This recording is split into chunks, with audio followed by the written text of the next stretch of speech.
Nope, not muted. Happy Monday, roommates. But you didn't expect that. Opposite of usual EG, that was silent EG, huh? You usually expect yap EG? No, full silence EG. You guys are doing everything in your power against me at the moment. I said nothing, you said bet. Okay, here is 19 different redeems all at once. Thank you. Just waiting for the nonsense. That's fair. I was taking a second, taking a deep breath. Oh my gosh, thanks. Ouch. What are you doing? What are you doing? Thank you for the head pats. Also, I see a number of roommates who are saying, hello, I'm here. Also, goodbye, I have to go. Thank you for stopping by. Wonder where to send my model design for this live stream. So there is a queue. If you would like to have the opportunity to have your model critiqued, there is a queue. You do exclamation point, critique, there's a queue for it. Today, no limitations just means I've yanked a whole bunch of miscellaneous fellas who were not specifically sorted into any themes. So we've got a couple people, some of them are ones I'd been sitting on for a minute. For a hot second, some of these have been in the folders. Hello? I'm like weirdly wide right now. What's happening? Do you see my legs are like unusually short?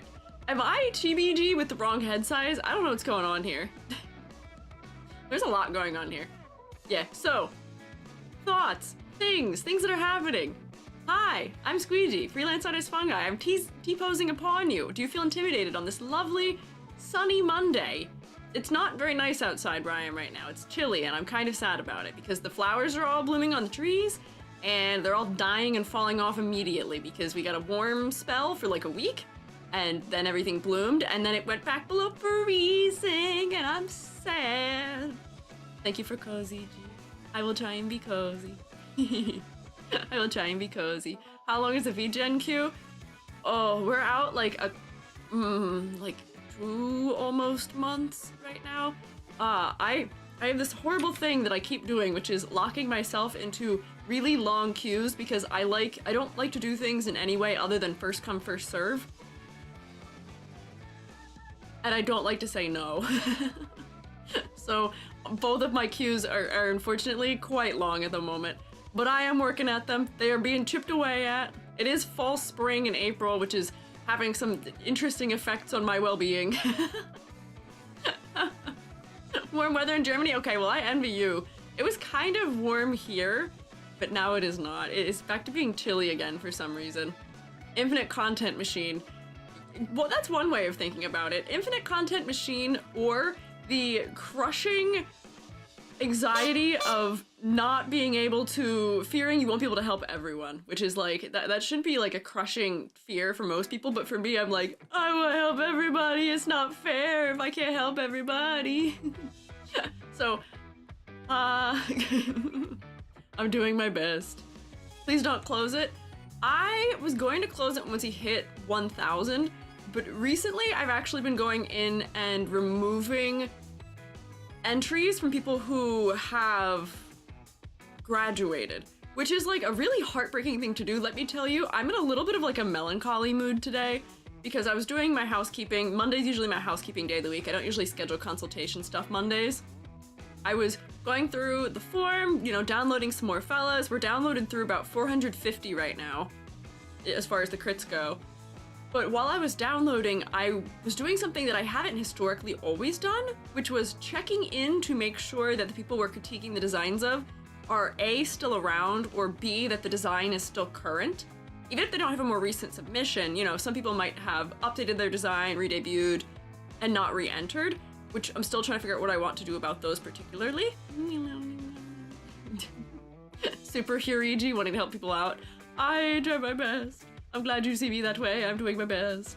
But it is quite the task, but I did make myself so melancholy going through the form and removing people who have been either inactive in VTubing for more than like a year, or people who have graduated. And the number that is, you know, I went through about 100 submissions today, and just in that 100, I think I removed 25 people, about a quarter of them were graduated already, which made me very melancholy that a lot of it were people who debuted and graduated within the same year. So this is my statement to all of you fellas out there. It is not easy getting into VTubing. It is not easy. Yeah, and a lot who never started. It's tough. Make sure that if you are going to make the investment of spending money on a model and all those assets and things, that is something that you would like to stick with, hopefully. I know that life gets in the way of things often. And at the same time, I think one of the other factors tends to be that, you know, things might not go the way you expect. People may expect that, you know, hard work means that it will be seen and will pay off quickly, but that doesn't, unfortunately, that's not true on social media. Just because you're working hard on social media doesn't mean that you will receive a return in that investment, which is the most heartbreaking part of all of it. That's where the brainworms get all of us. So even if it's not going as well as you'd hoped it was, don't necessarily give up on it. And at the same time, as a VTuber, there's not really any benefit to graduating, I would say, unless you have to if you're joining something else. Yeah, go into it as a hobby. And even if you are having to take a step away from it, just leave that as it is. Infinite hiatus, there's no necessary reason to graduate unless you are being required to. So it is tough. So this is just my reminder to everyone, it is tough to get into. It is hard. I know that. I got started with it. I worked hard for it. It took me a while for the efforts I was putting in to be seen. But if you stick through it, eventually your hard work and your hard efforts will be seen. The best thing you can do for yourself is to just be there. Show face. People will eventually become more and more familiar with you, and through that alone, you will eventually get there. But I'm sorry if I'm a little more melancholy right now than usual. It was a little bit heartbreaking to me going through and seeing, yeah, graduating is quitting, going through and seeing how many people who had left VTubing. And, you know, the range of 400 to 500 is people who had submitted model designs after I started streaming. It was people who had submitted within my first month or so of streaming. Meaning they were still active. All 25 of the people who I had removed were still active and were still interested and enjoying VTubing enough to submit their design to be reviewed by me. But in the last 9-ish months, I guess, sadly, things may have changed in their lives, and it's just tough. So I was, I got a little sad. Sorry to start Monday with real talk. We're trying to do upbeat, EG hours. Cozy blanket's gone. Chaos time again. But I definitely, like, I was working on that. I've been having a little brainworm recently. I was like, ah! I was dealing the damage to myself, unfortunately. So I just wanted to say that right out the gate today of, don't give up. Never surrender, shroommates. Improvise, adapt, overcome. And even if you think that the work that you are doing is not touching anyone, is not reaching anyone, even if you are streaming to 1 person or 0 people, there are still absolutely people in your ring, people in your corner. And just think, there is at least 1 person who cares about you enough to show up for those things. Like, I feel like the numbers game gets to too many people too quickly. It's the brainworms, it's the social media, it's all of those things because they encourage it. They want us that way. They want us to be anxious about it in that way. Don't give into it. Don't give into it. Don't give into it. Don't listen to it. Because just think what it feels like to have 1 person who's standing there cheering for you while you're working on something. Think about how it feels to have 10 people standing there cheering for you. If you get 25 people standing there cheering for you, that's a whole classroom. That's what I teach to most days. 25 to 30. That's a whole classroom. That's a lot. Oh, there's a lot going on. Yeah, it takes a while to find your people. Edward Sugar Maple, watching a lot of your YouTube videos recently. So glad I get to finally catch one of your streams. Thank you. I appreciate the bits too. I'm glad you enjoyed my streams. Sorry for the Minecraft EG jump scare and Observer Andrea and Edward Sugar Maple. Thank you guys for following also. But it's don't let the numbers game let the brainworms in. Don't do it. Don't let it have that in. You have to take every single thing you get as a victory. Because, yeah, high numbers is great. You need 5 viewers to be in the top 50% of Twitch. I think it's even higher than that. I think it's the top 20% of Twitch has 5 viewers or more, I believe. It's a hard battle. There's a lot going on out there. There's a lot of competition, but don't give up. Adapt, improvise, overcome. You got this. Depressing seeing small creators One VTuber who has 10K subscribers, been making videos for 8 years, has made 2.8 thousand videos. Oh my gosh, that's a lot of videos. I admire the dedication of that, because to some degree, the best way to treat something like this is something that you are doing for the joy of it. Because if you're not enjoying the work you're doing, then it's not worth doing. And if that is why people are stepping away and then therefore graduating from VTubing, I think that's absolutely valid. If you step back and, you know, assess it and say, oh, this isn't great for my mental, in no way was it ever, then it's not worth it. Don't do it. But if you are letting those brainworms in that are saying, oh, the numbers, they're not good, they're not enough, don't let them in. There's someone out there who's listening. Yeah, she gets around 50 views per video. That's 50 people who looked at her thing. I feel like we've lost track of what numbers mean because of just, I don't know. That's 50 people. That is 50 individual people who took the time out of their day to watch the thing that you did. That means a lot. That is a lot of people. 50 is a scary number of people if they were standing all in a room together, and I fear that we lose the context so quickly for things like that, where on YouTube, you know, when we're comparing against the fact that, you know, YouTube is always recommending us videos that are like, oh, hundreds of thousands of people watched it. That's crazy. That's astronomous. What is the word I'm looking for? Insane. Crazy. Those are unfathomable numbers. We can't even fathom how many people that is. We can't even, yes, astronomical, yeah. That many people, we can't even fathom how many that is just to look at them. To see them all in one spot. Like, that is more than arenas full. That's crazy. 50 is a lot. And we need to not forget that, okay? Can't imagine more than 100? Exactly. The largest seminar I ever taught was 100 people. So on the streams where a couple of my streams I did back in the fall where we were talking about gacha games, I'd have like 200 or 300 people watching. I was actually terrified. That's crazy. That's insane.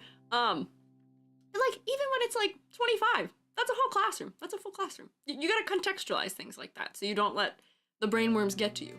That's crazy. It's so many. 1,000 views on YouTube used to be something special. I would say it still is something special. I am the firmest believer that it is still something special. Often, a lot of the things I enjoy watching and finding the most on YouTube are the things that are being produced by people who are garnering about that many views, because those people are the ones who are doing it out of the pure joy and interest for doing it often, and they're the ones who are not making decisions intentionally to feed the algorithm a lot of the time too, where they're not letting the clickbait determine what they're going to do and be and all of that. But anyways, that was an odd tangent for Monday. Sorry to start us out immediately with this tangent. I was just feeling a certain way this morning after doing my housekeeping work, because my secondary housekeeping thing to mention today is that I'm gonna say this, but I don't know if it's even true. I fear that for a lot of us in VTubing, all the work that goes on behind the scenes is never exactly clear. How much work we are doing, how many projects are currently in the works, and I know that people don't misunderstand. People know that how hard VTubers work and how people who, you know, are one-man teams work on stuff. But man, I am a workaholic, and I know how easy it is to burn yourself out on things, and I am making decisions for myself right now to prevent myself from winding up in that category of burnout, where I have a tendency to just go from one big project to the next big project to the next big project, because that is kind of, in VTubing, that's kind of how it has to go in order to keep things, you know, that's like the maintenance. It's not even like the growth mentality. The maintenance is you just have to be there still, doing things still. But it's a lot. It is a lot. It is hard work. It is a lot of hard work, and it is a lot of time. And I tend to jump from one big project to another big project to another big project because I am the sort of motivated person where so long as I don't get off the horse, I will keep doing the thing. So like, as long as I am going, project, okay, new project, okay, new project, I just keep going, and I can keep my motivation at that like super high height. That's not a sustainable way to live. I have been talking a lot, you know, I've got some good support groups, IRL, talking a lot with them. And one of the things I've noted about myself is that I don't have an input step. I don't know if you know what that means. I was given a lot of advice last Friday and then realized I need to take some of my own advice, which is that I don't have an input step in my life. You know, as people, there's two kinds of ways you can be out of balance when it comes to media and your relationship therefore with it, which is that there are a lot of people who don't have an output step. They just consume. There's no, they don't really create anything inherently. I'm not talking about content creators, but like, there's sort of a crisis right now in people who watch, you know, come home from work, watch TV, go to bed. They don't really exercise that creative part that all of us has, that desire to make something, create things that are real, all of that. There's already a little bit of an issue with that existing, but I am the opposite of that, where I don't really have an input step. I don't watch TV, I don't really play games, don't really read that much these days, unfortunately. Pretty much all I do is work, because I like to work, and that is not a sustainable way to exist, and B, that doesn't help me grow as a person in any manner. So I got so caught up in my workaholicness that I had to sit down and acknowledge the fact that I need to be having input. Yeah, getting inspiration, looking at things, because given free time, I will just draw. I will draw for me inherently, not necessarily drawing for, you know, VTubing or work or anything like that. But that's still not input, that's just output. That's just output. So I had to reflect on myself and say, I need to make those changes in me, so that way I can be better for everyone who watches me. Enviable disease. You may hear me say that and say that it's enviable, but I would tell you it's not. It isn't. It leads to a little bit of like a soulless existence in some way, where we joke that I live under a rock a little bit. It's not good. The fact that in general conversation with people, you know, like I'll hang out with my friends, I will miss like 80% of the references they make, if not more. It just makes it harder to talk to people. I feel I am not as worldly as I should be as a result. Yeah, it's tough. It's a tough balance to strike, and you do have to be in the middle somewhere. You need input and output. There is one side which is not enough output, and there's one side which is not enough input, and I'm definitely on the not enough input side. So, sorry to have EG get real Monday morning, but but we can snap back into it. We can snap back into our real stuff today. Oh. Did your friend call you out for it? Yeah, Joby called me out. Joby was like, you gotta work on this. You have not suggested me watch anything ever in any way. Indian dog was good for me, literally forced to go out and touch grass. See, touching grass isn't the problem for me. I go outside every day. I go on a walk every day outside. I exercise, like I take good care of my health. I just don't... yeah. Notice when you don't recognize popular memes, even art ones? Yeah, no. I'll tell you right now, I do know La Poisson Steve. Poisson Steve! I like that one. I know that one at least. But yeah, I'm not in... I don't keep up with a lot of things all that much. And it is so funny because my like TikTok is such a reflection of me as a person in that way too, because all of the TikToks that show up on my For You page are just like, here's someone else's art they've made, here's another person's art they made, here's another person's art they made, here is a technique for drawing, here is a 3D technique, here is somebody doing crochet, here's the crochet.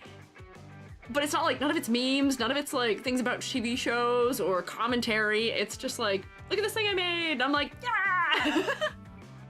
I love supporting the artist, but like, I'm not, yeah, working on it. Yeah. Like the hyperpigmentation one, I think that was just one I had missed. I tend to know some of the art ones.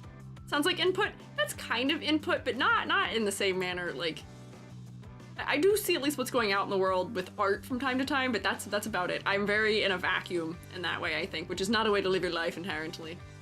Yeah, a lot more to media than the input side. Quiet walk or chat with a friend definitely count. That's true. I mean, that is true. I do, like, in the true adult fashion, I have my scheduled talks with my friends because we're all so busy. We've got our like nights of the week that we catch up and stuff, and you know, I spend a lot of time with Joby, but there's still more to it than that, I would say too. I'm working on it. But anyways, weird Get Real Monday morning for all of you. However, roll. Who's here? Happy Monday. Who's here? Me take roll. So we can do VTuber design critiques. That is what I gathered you all here for, isn't it, after all? That is how I got on this topic in the first place after all as well, huh? Icy. Wow, you guys redeemed a ton of stuff at the start of stream, huh? Icy, Ox Machina, Miu Lily, Andromeda, Bun Bell, is Vortex, Mikara. I gotta make this font larger. I cannot read. Angelica Macy, Mad Buns, Shisa Rambling Rose, Bleak, Riraku, Nilo, Incinda, Knifewife Balisong. Lots of spinning. There's Dire Wolf. The Red Sage, Lemia Arcane, Cotton Candy Floss. Deathist, I can tell that you are here because you were head patting me. Where are the Mother Hears? Meowsing Ame, Selma, Witch Watch, the Star Heron, Chai Latte, Dirt Stump. Wow, there's a lot of people to list here. Ren Intuitive, Animal Guy, Bun Bun Cal, Panda Rose Marie. Let's see, YouTube Shroommates, Picto Shaman, Blackest Octi, Moss Cake, oh wait, I already said your name. Game Loser, Memority, also. Hello. Order of Symphony, happy Monday. Also, Grizzly Grims, thank you for gifting a sub to Bun Bun Cal. That was very kind of you. Can we rotate for Grizzly Grims, please? That was very nice. Thank you. I can rotate too. Look at that. Guess what? I can rotate.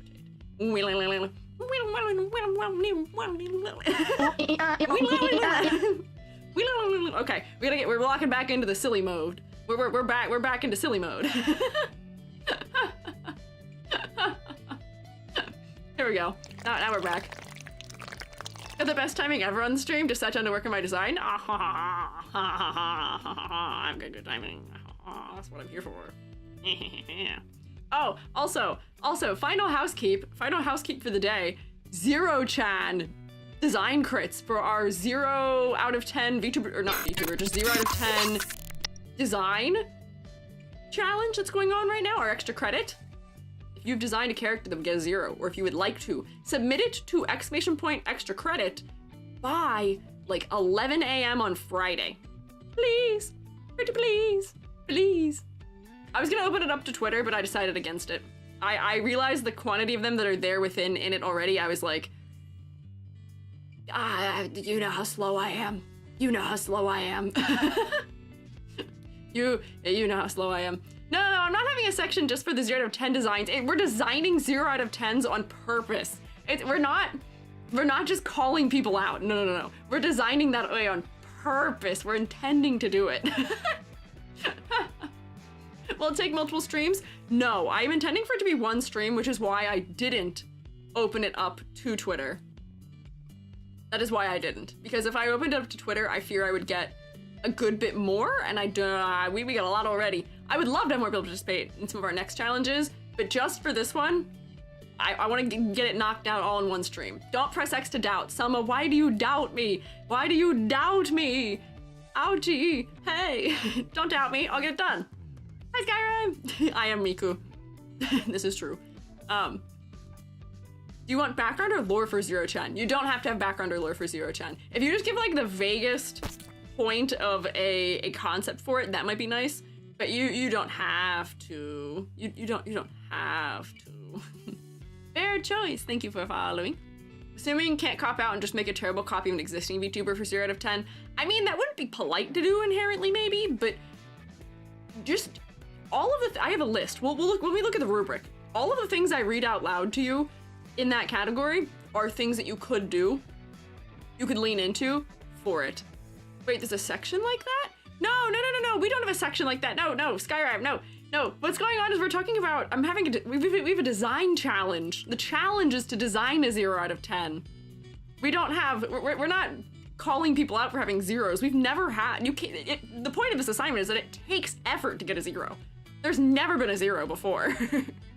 I don't think even the worst designs I've ever seen are not zeros, because you have to try to get a 0. That's how hard it is to do. Don't worry. Yeah, lowest have been like 4 and 5s, I think. Maybe a 3, maybe, are the lowest. I think 3.5 was the lowest I've ever given. And then I think I even remedied it and it became like a 4 or a 5, so don't worry. Very funny idea that I won't do since I feel it's a waste of everyone's time. Moss Cake, listen to me, it's not a waste. You can't waste our time on this. The whole point is that it's gonna be silly. The whole point of it is to be goofy and silly and funny. Don't worry about it, yeah. Would a dot, literally just a dot, get a 0 out of 10? Maybe? Unclear. Maybe. I don't know. Can we get worse than Navia? That is the question, for sure. Yeah. It's hard to get it, yeah. Worst case, you know how to make it worse. That is also true. But it's hard to make the worst design. It is hard. I struggled on mine, and I still think I didn't get a 0. I've made a little, like, little graphic to give the winners who managed to get 0s. That way you get something as benefit. But it's for extra credit, exclamation point extra credit. That I can get a 0 out of 10, or at least close to that. Do it. Do it. Exclamation point extra credit. Do it. Try. I like to try. It's in the Discord, yeah. So, yes. Anyways. Dot equals unique silhouette for VTubing sphere. Potentially. Yeah, potentially. Let me teleport us into the other room. Which room do I want to be in? Here.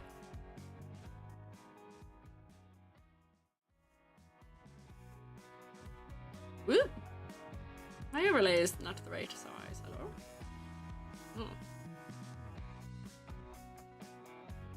Oh, there we go. There it is. The VTuber sphere is also lacking 4D designs. That's true. We don't have any VTubers that have specific smells yet. Why is this not aligned correctly? What's going on here? Oh, that should be in there, I guess. Interesting. There we go. So, here we have my rubric combined with our rubric chan of this week, which is Lamia, I believe Lamia Arcane's rubric chan design. This is our personification of the rubric. Another very laboratory-esque, very science-minded rubric chan for this week. Are we being scientific this week? Unclear. I don't think we're being very scientific this week. I think I'm always at least slightly scientific, but not fully. But this rubric chan, and including her brother, we got 2 times rubric chan, are here to help us welcome in the rubric for this beautiful week that we are beginning. Perfect timing. I'm working on a PNG tuber. I was looking for something to watch. Hope this gives me inspiration. Oh yeah, I hope you enjoy it, but at the same time, I get so much inspiration from doing these critiques, so I hope it'll do the same for you. I'm willing to bet it will. I'm willing to bet it will. But this is a very lovely, beautiful rubric chan for this week.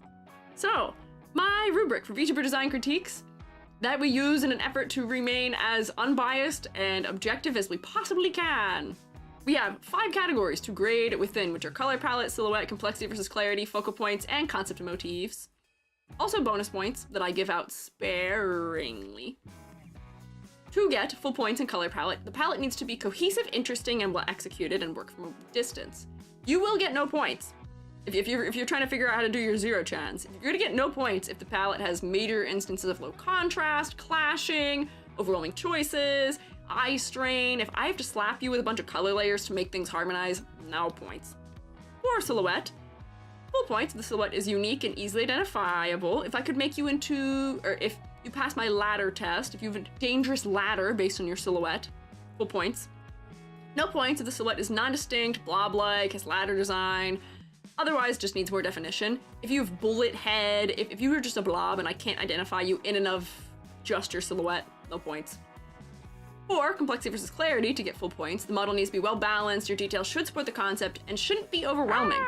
I should be able to make you into a marketable plush without removing everything that makes you uniquely you. Yes. No points if the design is distractingly too complex or too simple to the point where it feels generic. For focal point, full points if the focal points are well executed. The viewer should be drawn to look you in the face. The eyeballs, especially the face. That is how we form a connection with viewers. You look at me yapping, you see my mouth moving. You see me reacting to things. There are other things that can be focal, but they should not outcompete the face in a VTuber design. Okay? If those focal points are fully lost due to low contrast or outcompeted by other areas of interest, no points. For concept and motifs, the concept should be clearly and creatively presented in the design. I should be able to guess what your bit is. I should be able to tell by looking to profession, occupation, species, if you're an animal of some sort, just different elements about you. Maybe things about your personality. Those are important to visually glean from looking at someone. That's how you sell yourself to, viewers in some way. No points if the concept is unclear or non-existent. If you are supposed to be you but blue, that is still technically a concept. Is it the strongest one? No. But is it still a concept? Yes. If you are you but blue, but you are purple, then that is no points. If you are you but blue, but you are blue, then you do get points, okay? And then, bonus points. Bonus points.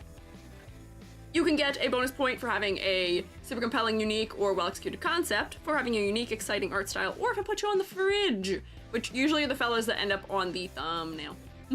Hi, bugs. So, that is our rubric. That is how we will grade. And with this, we will start snapping into it. The ones we have today, the reason I didn't have any inherent category for this week was because I went and downloaded a ton of designs. But while I was doing that, I realized that I have a bunch of folders where, you know, I tend to, just so we can have like coherent days and kind of be thinking within, you know, like if we're thinking, okay, our theme for the day is monsters, you know, we can kind of hone in our brains just to that subsection. And then the things we say about one design may help us, you know, formulate ideas for the other designs. That's usually why I like having themed days. We're not doing monsters today, no. Monsters. We don't have a theme today because a lot of the designs I will stick in folders, and then the folders don't populate with enough similarly themed things quickly enough, so then we end up with some fellows we've been waiting to talk about for a minute. Or just people who are just so unique that I haven't found anything similar enough to them to lump them with. Color theming does work pretty well, but some people don't have a majority color. Not unfortunately, but unfortunately for me, sorting into categories. So we do have our random day every once in a while where I just yoink random fellas. Make sure we get to take a look at them. So, getting started. I believe we're starting with the Shroomate here, Soup Goblin. Mac. I remember seeing Shroomates critiquing this design in the server at some point a couple months ago.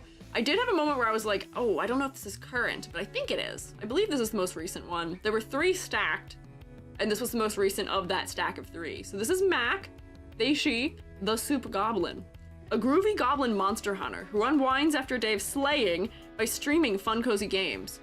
Heavy inspiration from 1970s detective shows, fantasy RPG elements, and media like Scooby-Doo and Psychonauts. I really want to rework the patterning of the jacket because right now I think it looks almost sci-fi, especially with the star earrings, which I like too much to remove. And I want something that fits my character better, but I have no ideas. Rip. Rip. Goblin Slayer? Jacket's cool? No, the jacket is cool. The jacket is cool. The design is very cute. And this is one of those things where I almost lament removing the jacket because the jacket patterning is so pleasing to me. Is it a little distracting from the face? For sure, just 'cause it's the densest area of color change on this model. But I like that it's kind of psychedelic. If we're going for like 70s, psychedelic works out for me. And I will say, unfortunately, like the category of 70s detective shows, what does that give us? Trench coats? Scooby-Doo? Like, the variety of outfits between all the things in that category is so broad that narrowing down, like, that doesn't help us really narrow down all that much. Add more trippy stuff. So, my thoughts here, you know, groovy goblin monster hunter. You are wearing goggles on the top of your head, which I think is what is also pushing us to think sci-fi here. This is her specifically. This is her like after work outfit. So I think the fact that we're not getting the monster hunter part intentionally. I think intentionally we're not getting that. But because we're doing like after work, maybe. But I think that the goggles may be part of what is pushing us further in the sci-fi direction as well. Where for me, maybe this is a very EG move to do. But what if, instead of them being goggles, what if they're just real groovy shades? And what if they have, like, a shape to them or something, too? So that way, you know, we're adding a character accessory, but then that's gonna give us a little more 70s, perhaps. Feel any of the concepts? Like, it's a great design, but I don't know.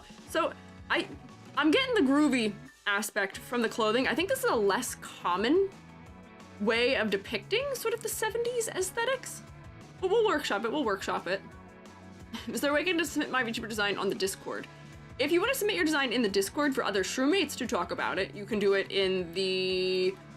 What is it called? What is that channel called? We have a forum called Advice and Critique you can submit to if you would like to in the Discord. The other shroommates will give you feedback. And also we do have crit bingo today. Exclamation point, crit bingo. I forgot to say that also. If you so wish. I'm getting myself a card, which is why I've done this. Liminal Badger! And the Norwegian Angel, thank you guys for following. A fedora or something similar is what I associate with mystery and investigation. So, before I start changing things, actually, we should take a step back and just kind of look at all the concept elements that are kind of coming together here, which is that groovy goblin monster hunter. So you are a goblin. Okay. Groovy. Heavy inspiration from detective shows, fantasy RPG elements, and media like Scooby-Doo and Psychonauts. Trying to not be in sci-fi, however. The vibe that I am getting from this, by looking at it, is, I think, much more modern than you're intending, because sort of the pants and the shirt, especially like with like the spiked zipper, is giving me almost like into streetwear fashion, potentially. Oh, it's crit bingo, not just bingo here, hang on.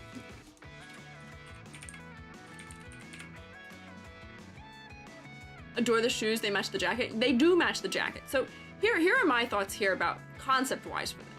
If we're going to change the pattern on the jacket, I feel like that is a good opportunity for us to either lean more into the groovy aspect or lean more into the aesthetics that's being looked for.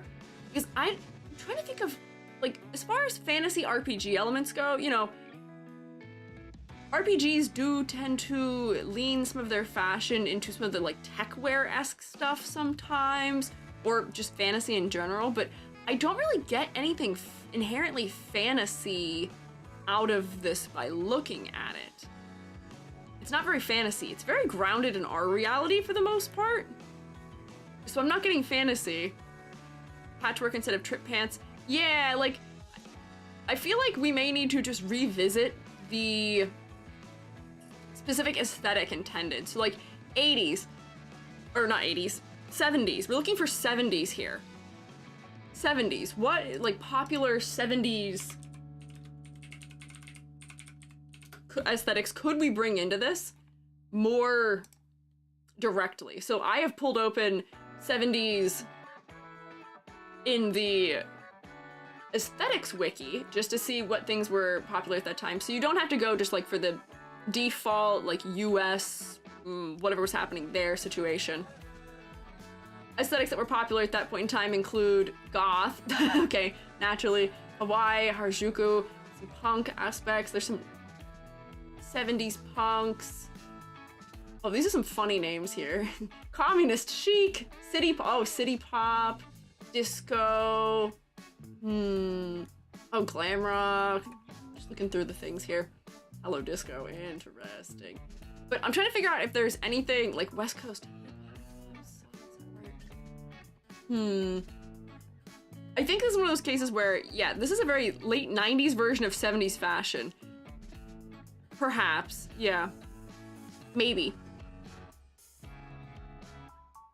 I think this is something where we might need to narrow the aesthetic down more specifically. So, if you want fantasy and RPG elements, that's pretty broad, because technically we can say Final Fantasy VII is a fantasy RPG. But that's very modern in its execution of all of that. I don't know, how was New Zealand doing in the 70s? Good question. But that's the thing, we don't have to be just locked into, like, any one continent's thing, but I feel like glam rock might be a good direction for this, mayhaps, because we already sort of have the big hair, the jacket with the patterning is kind of glam rock-esque, and then, yeah, fantasy mix might be good for it, too. I would question how important the detective show element is to it also, but maybe these are looser inspirations than we're thinking. Like, this very well may just be, like, a casual outfit for someone who has another profession to some degree. You know what I mean?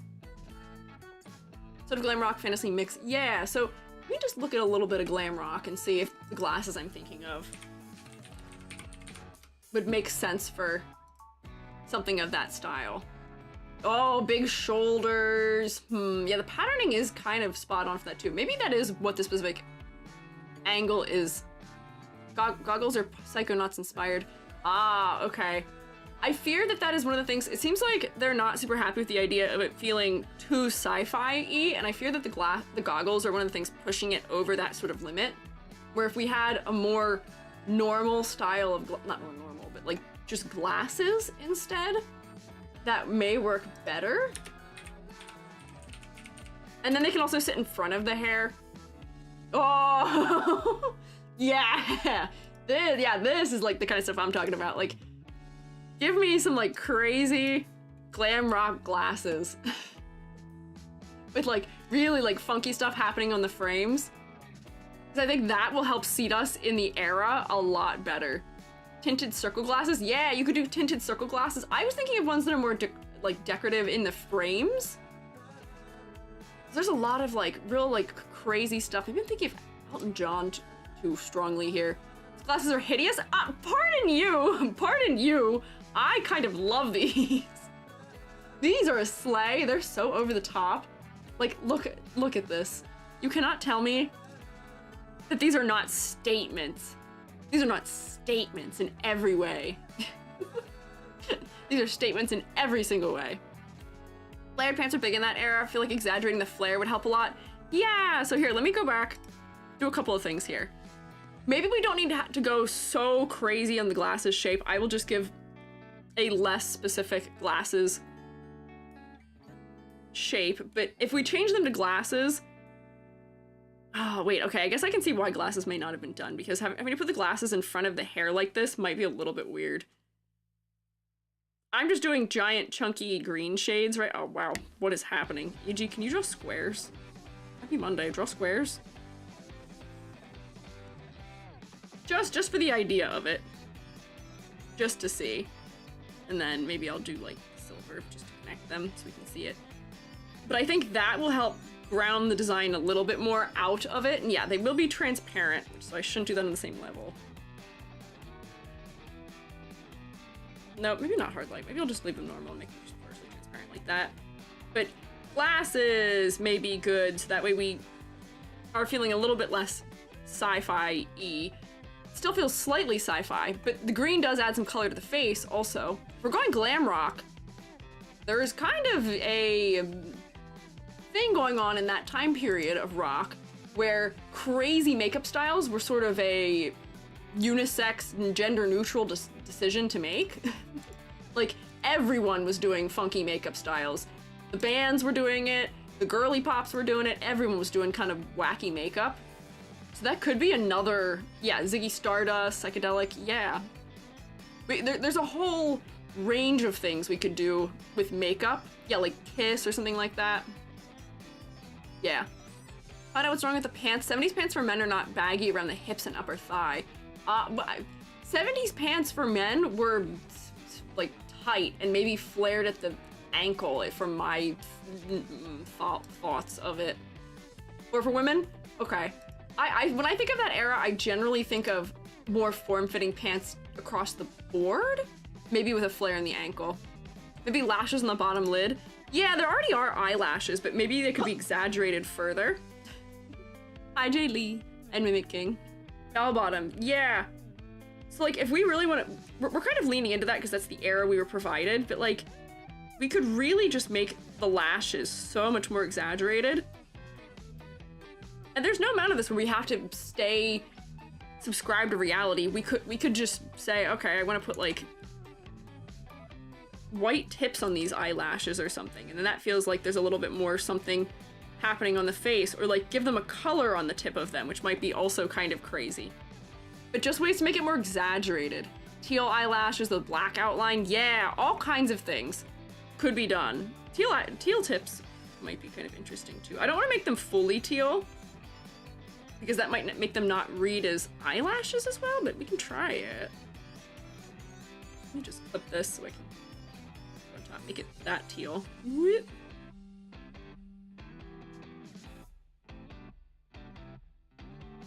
And then I can outline them in black real quick.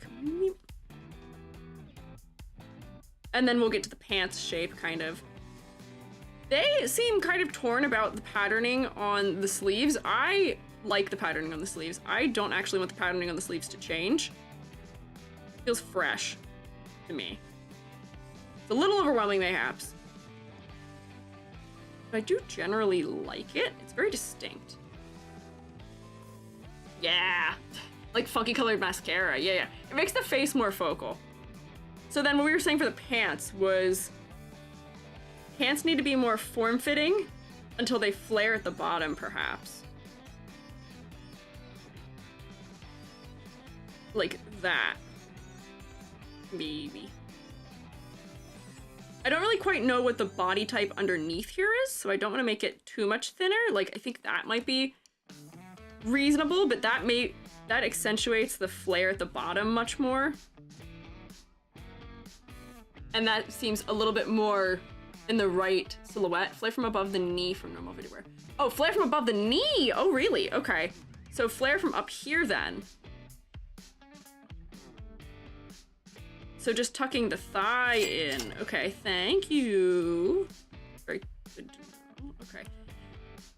So there's just one leg. So then for this one, I guess I would just tuck this in a little bit so that way it's flush.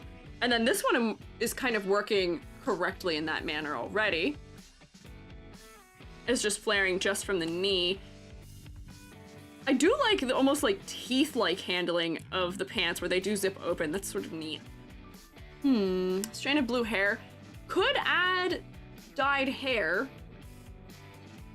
That is not an uncommon thing for glam rock either. But did people really wear streaks? Most of my thoughts of glam rock, I will say, my knowledge of glam rock is tainted by the bands my father listened to. Can't think of anyone who had streaks in their hair. It tended to be, in my memory, like really bright spiky hair, like bright blonde or black as the two main hair colors. Which I could be wrong. David Bowie. David Bowie, yes. David Bowie did do that, but was it just... the problem is I'm trying to not just only pick things that David Bowie does or like David Bowie and Elton John do. I would say if there's things that were happening in a broader sense than that, but at the same time, if David Bowie did it, we can do it. It's fine. Farrah Fawcett, big inspiration. Oh yeah, the blonde curls. Yeah. They created those styles. I guess that's fair. Europe the band also had huge blonde hair. Yeah, I was thinking of like the giant blonde and black hair. We could do a colored streak if we would want to in the hair, maybe. The other thing I think that we were noting was just that the shirt feels very modern. And something that I think of with this time period of clothing is a lot of the glam rock that my dad listened to, they would wear these sort of, oops, hang on. They would wear these sort of partially open leather shirts that were then laced up. I think that specific cut for the neckline was what was making it feel so modern. But like, I'm thinking of a bunch of bands that had these like real interesting like lacings across the front of them. And that might feel a little bit more like that era, potentially. Only 70s show I know is $6 million, my man. I don't know. Bandanas. Oh yeah, bandanas too. Like big chunky things around the neck as far as accessories go. Have one of those shirts. Yeah, the shirts that, I mean, theirs for the lads would like be cut open. Yeah, very low. Yeah, V-necks. Maybe having this almost become a V-neck in some manner. But I'm just trying to think of what things I associate with that aesthetic for it. Like a keyhole or V-cut. Yeah, like lots of bandanas, lots of specifically crosses at some points in time, chains around the neck. Maybe we just need a big chunky neck accessory for this to feel more in that era too. Hippie fashion, yeah, was also bleeding in. That is true. One of the scarves that Fred wears. We could give them that. What is the word for that? Is that an ascot that we're thinking of? Also, I do want to spike. I do want to lift the collar up because right now the collar isn't adding to the silhouette, unfortunately, and I feel like it should. I feel like that is something that I would associate with that time period, is just having the collar stand up taller. We could even go taller than that. Like lots of splayed open collars that are higher. Outline back so it's jank. Weep. And then cover that in because I feel like that's part of what we're missing from the silhouette. We could even exaggerate that even more. Neckerchief? Is it a neckerchief? Oh, modern day-ish. What do you use to track your model? Oh yes, Leap Motion and iPhone. This is true. Thank you, Arun. I'm focusing. I'm locked in. Sorry if I'm not reading the chat super quick. Is it just the next part? Is that called? I'm just gonna search David Bowie. Because the funny thing to me also is that I feel like almost anything David Bowie wore would not be uncommon to see in a JRPG. No need for keys, we are locked in. I am more locked in than usual right now. Poet shirt's what you're thinking of. Every character on the planet had one in the 70s. Oh, yeah, that is what I'm thinking of. Yeah, butterfly collar. These are all options. Yes, these things. We could just make a list, essentially, of things that could potentially be alternate shirts for this that feel more that era. Yoshitaka Amano, yeah, oh my beloved Yoshitaka Amano, my beloved. I applied for the Square Enix creators thing that they opened up. I love Yoshitaka Amano, Shiro Amano, and Tetsuya Nomura are part of the key reasons why I got into character design in the first place. And I was like,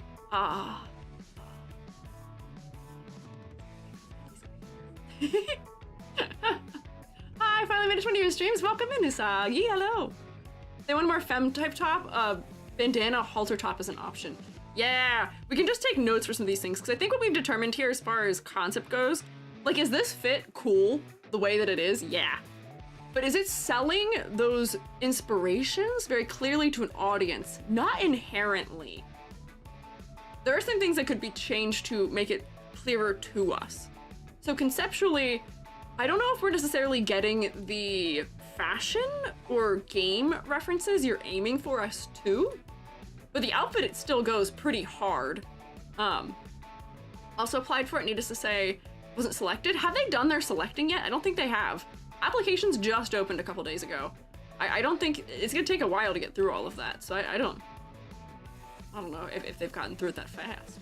Oh, but what I was saying is that ideas for if you want to lean more into 70s, we're thinking glam rock is probably a good angle for you. That'll help you feel less sci-fi also. Don't be afraid of going for some like crazy hair things and face paint if you want to. Your hair's already nice and fluffy, but you could do even more if you wanted to. Look at Bowie. Seems to be what the shroommates are saying also. Teeth Zipper does read Goblin, yes. The thing that I was getting to was that they are... If we're supposed to read that you are a goblin, unfortunately, I don't know if I would have realized that super quickly. You feel very human to me in your proportioning, and the ears are still pretty even. The ears are still pretty normal. Hoof it up or whatever the term is. Oh, for the hair, yeah. So the problem with goblins is that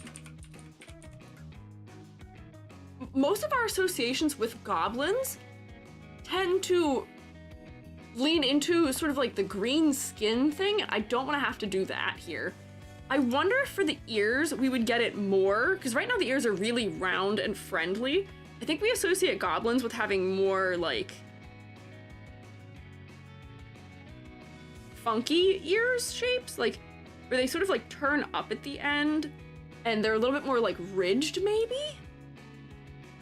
And I wonder if that step would help us. We're like we don't tend to associate elves with having that sort of ear shape. Elves tend to be pretty even in the shape of their ear.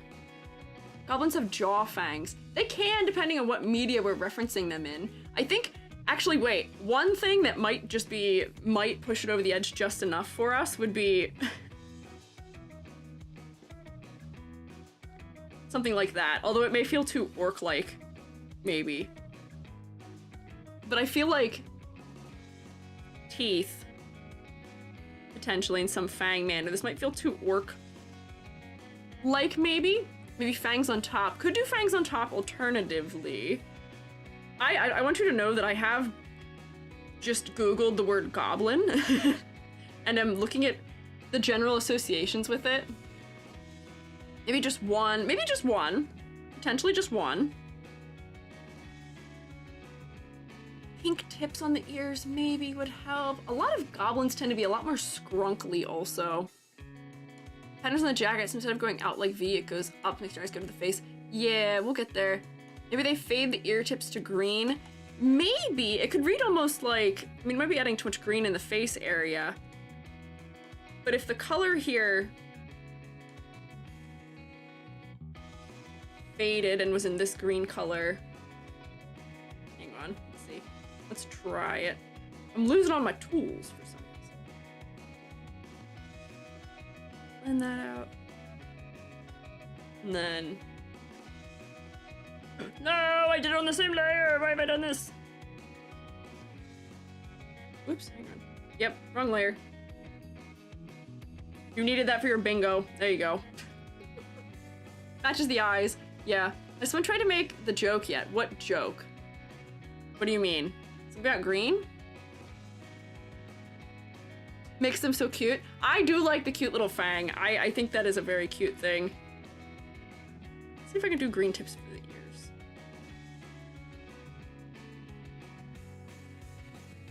And then lighten it or something. For that, honestly, I feel like those things kind of work. I feel like that kind of helps. Green is a plenty creative color. What do you mean, Sally? What do you mean? Green tipped fingers? Yeah, we could repeat it throughout the design also. There's a little bit more of it, because I feel like coloring all of the skin green may just be like a cop-out decision, unfortunately, where there's more clever ways to get us to make that determination.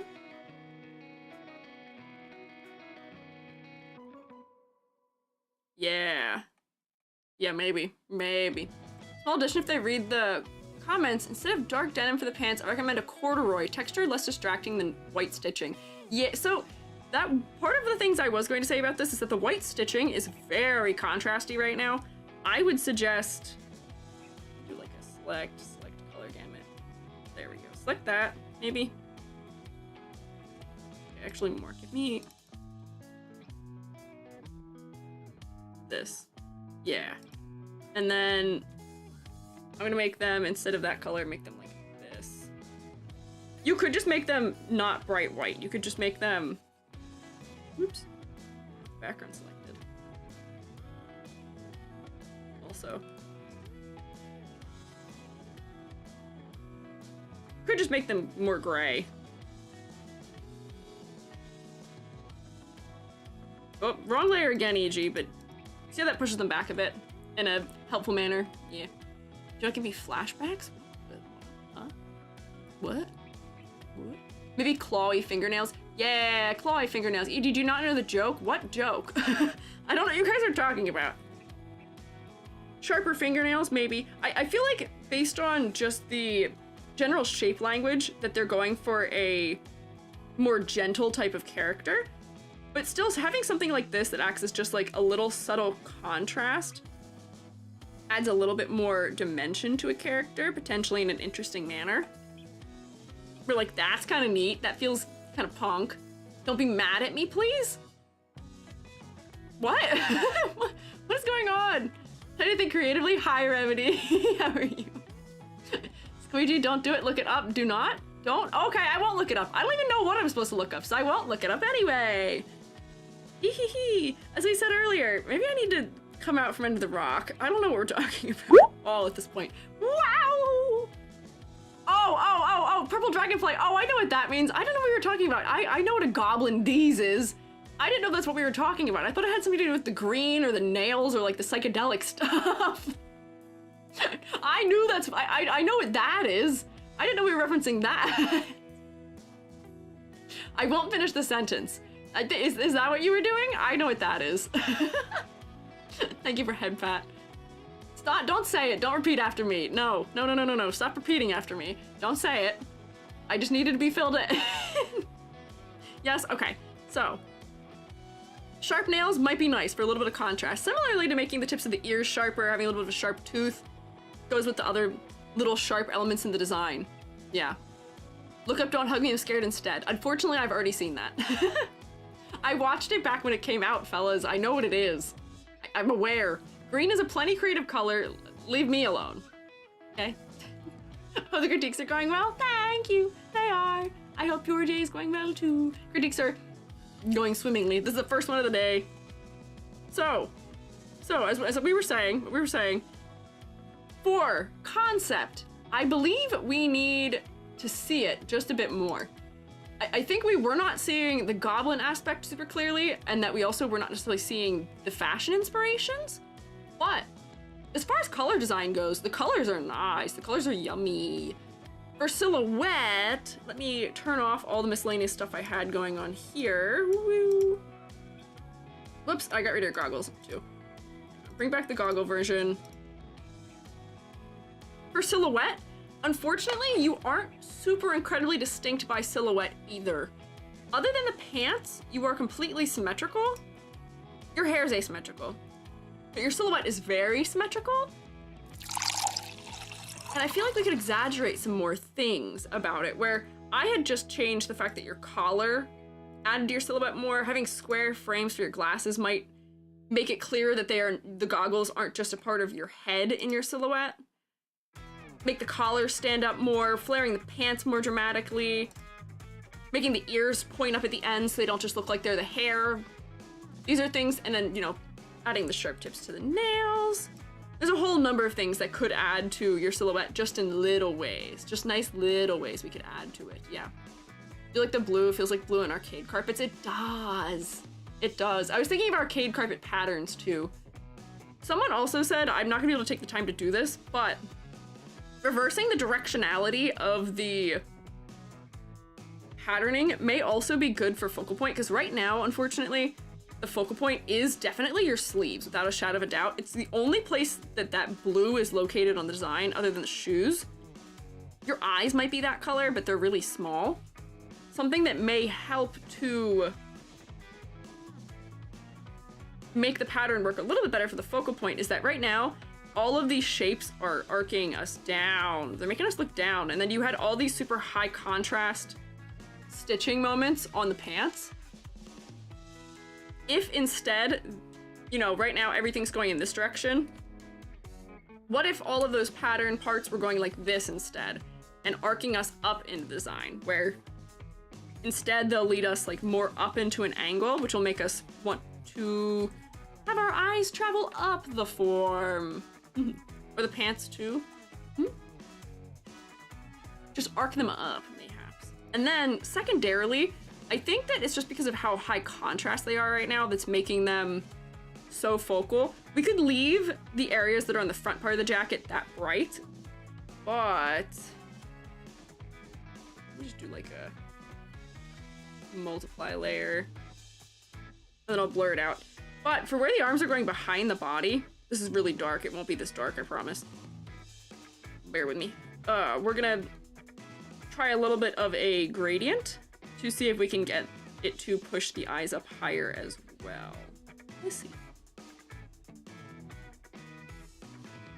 There we go, and then I'll blur it out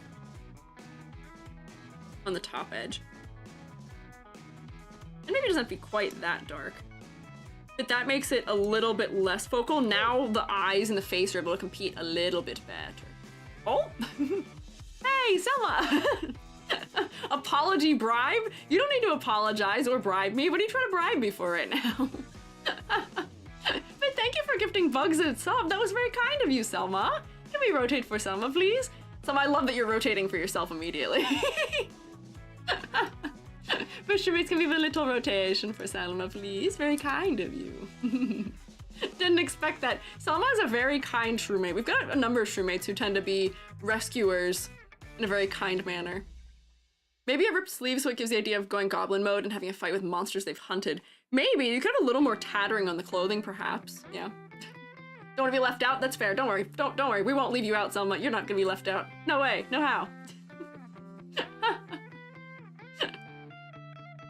What was I saying? What was I saying? What was I saying? Where was I? What was I saying? Oh, clarity. Push the focal point up to the face more by making those less bold. And then I feel like the eye color could be more directly the colors you've already used in the design if you're going to use colors that are similar, because right now the eyes almost these darker colors that are down here, but not quite. Whoa, oh wait, I'm doing it on a multiply layer, that's why it's not working. Whoopsie, hang on. I feel like if you used these purple colors in the eyes, it would be more harmonious, and then they're also a little bit more saturated, so that we might look you in the eye ever so slightly sooner, maybe. Gonna be in the 70s though, shouldn't the colors pop more? I wouldn't say that this is making the colors not pop. Like, we can still have crazy bright colors, but we do need to just mind the focal point. And make sure that we're not being too distracting. 70s leaned far more into browns, dark blues, and earthy oranges before we were alive. That is also true. I grew up in a very 70s house. Wood paneling everywhere. I guess star earrings are focal. That's okay. They're close enough to the face for me. And they kind of end up directing me to the face in a way where I don't mind that they're kind of focal. And of goblins being portrayed as cute, adorable, small creatures instead of traditional goblin from Mythos. Modern goblins rule. Yeah, I like that they're a little bit cuter now, more endearing. I like scrunkly fellas, but I do like they're not fully scrunkly. Hang on, so I gotta give myself, I gotta check my boxes on my bingo. Crop top, yup. No mesh, no twin tails. Pupils are circles. Doesn't count as lip fang if I gave it to them. Free. Could be plushified quite easily. Not fully symmetrical. Does not have bullet head. Does have big shoes. No hat. No. EG forgets the ladder. You're not getting your EG forgets ladder. Oh, it's crit bingo, not just regular bingo. Crit bingo, crit bingo. EG did forget the ladder, almost. You don't get to get that one as a category though, because I didn't forget it. Truly. I didn't truly forget it. Let's do a ladder check here. So now that I think about it, there may be something happening slightly in this department when I go like this, and then like that. This comes across here, but there's a little bit of a diagonal here at least. All of these white horizontals do end up kind of creating horizontal divisions for me visually.